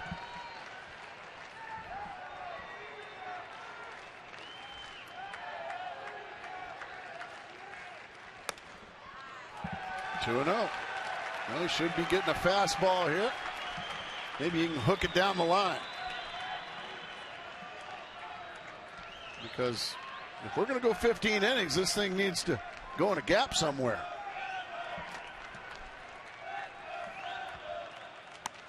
Oh, boy. Wow. 2-1. The thing had some serious comeback on it. By the way, Carson Newman is in Tennessee. Tennessee? See, I thought it was in the South somewhere.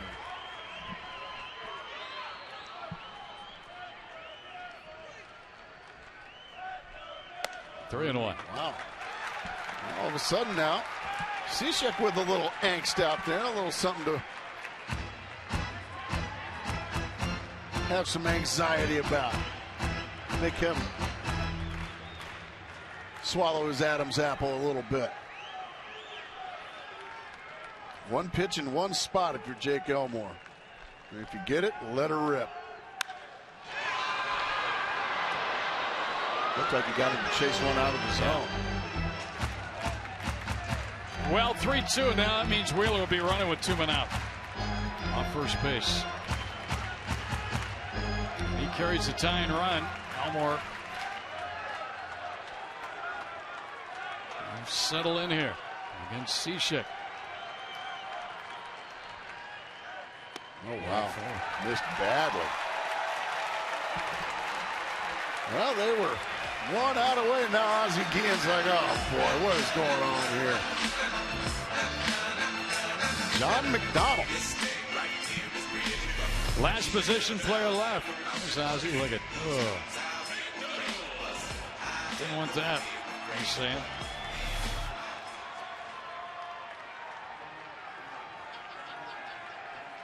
So McDonald up as a pinch hitter here in the 10th. Batting for Demmel. Well, anything down a line or into a gap will win the ball game. Steve Reich one right down the middle. McDonald this season is a pinch hitter, 3 for 10 with a pinch hit home run. Diamondbacks have not scored since the first inning when they scored all 5 of their runs.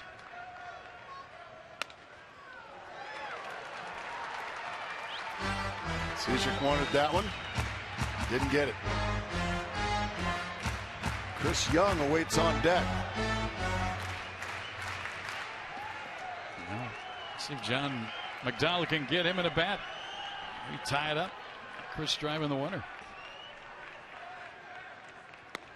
Laid off, didn't go. 2-1 to count.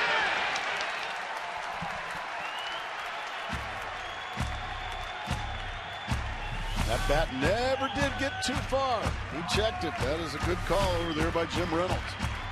Well, the two kids up for the minors, Wheeler and Elmore, keep this game going, and now John McDonald, the crusty old veteran, trying to tie it.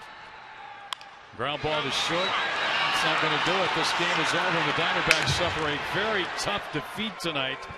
After getting 5 in the first, the Marlins come back, tie it, win it with a run in the 10th. And our APS Energy All-Stars, Giancarlo Stanton, with a game-winning run batted in that 10th inning. And the Diamondbacks now have dropped the first 2 of this series, and they've now lost 5 of their last 6 here at Chase Field. Tough one, tough one, tough one. Post-game show coming up next. Don't forget the doubleheader tomorrow here. It's starting at 12:40 with first pitch. The Marlins rally and beat the Diamondbacks in 10 tonight. They're now 9-3 in extra innings. 6-5 our final. We'll see in a moment.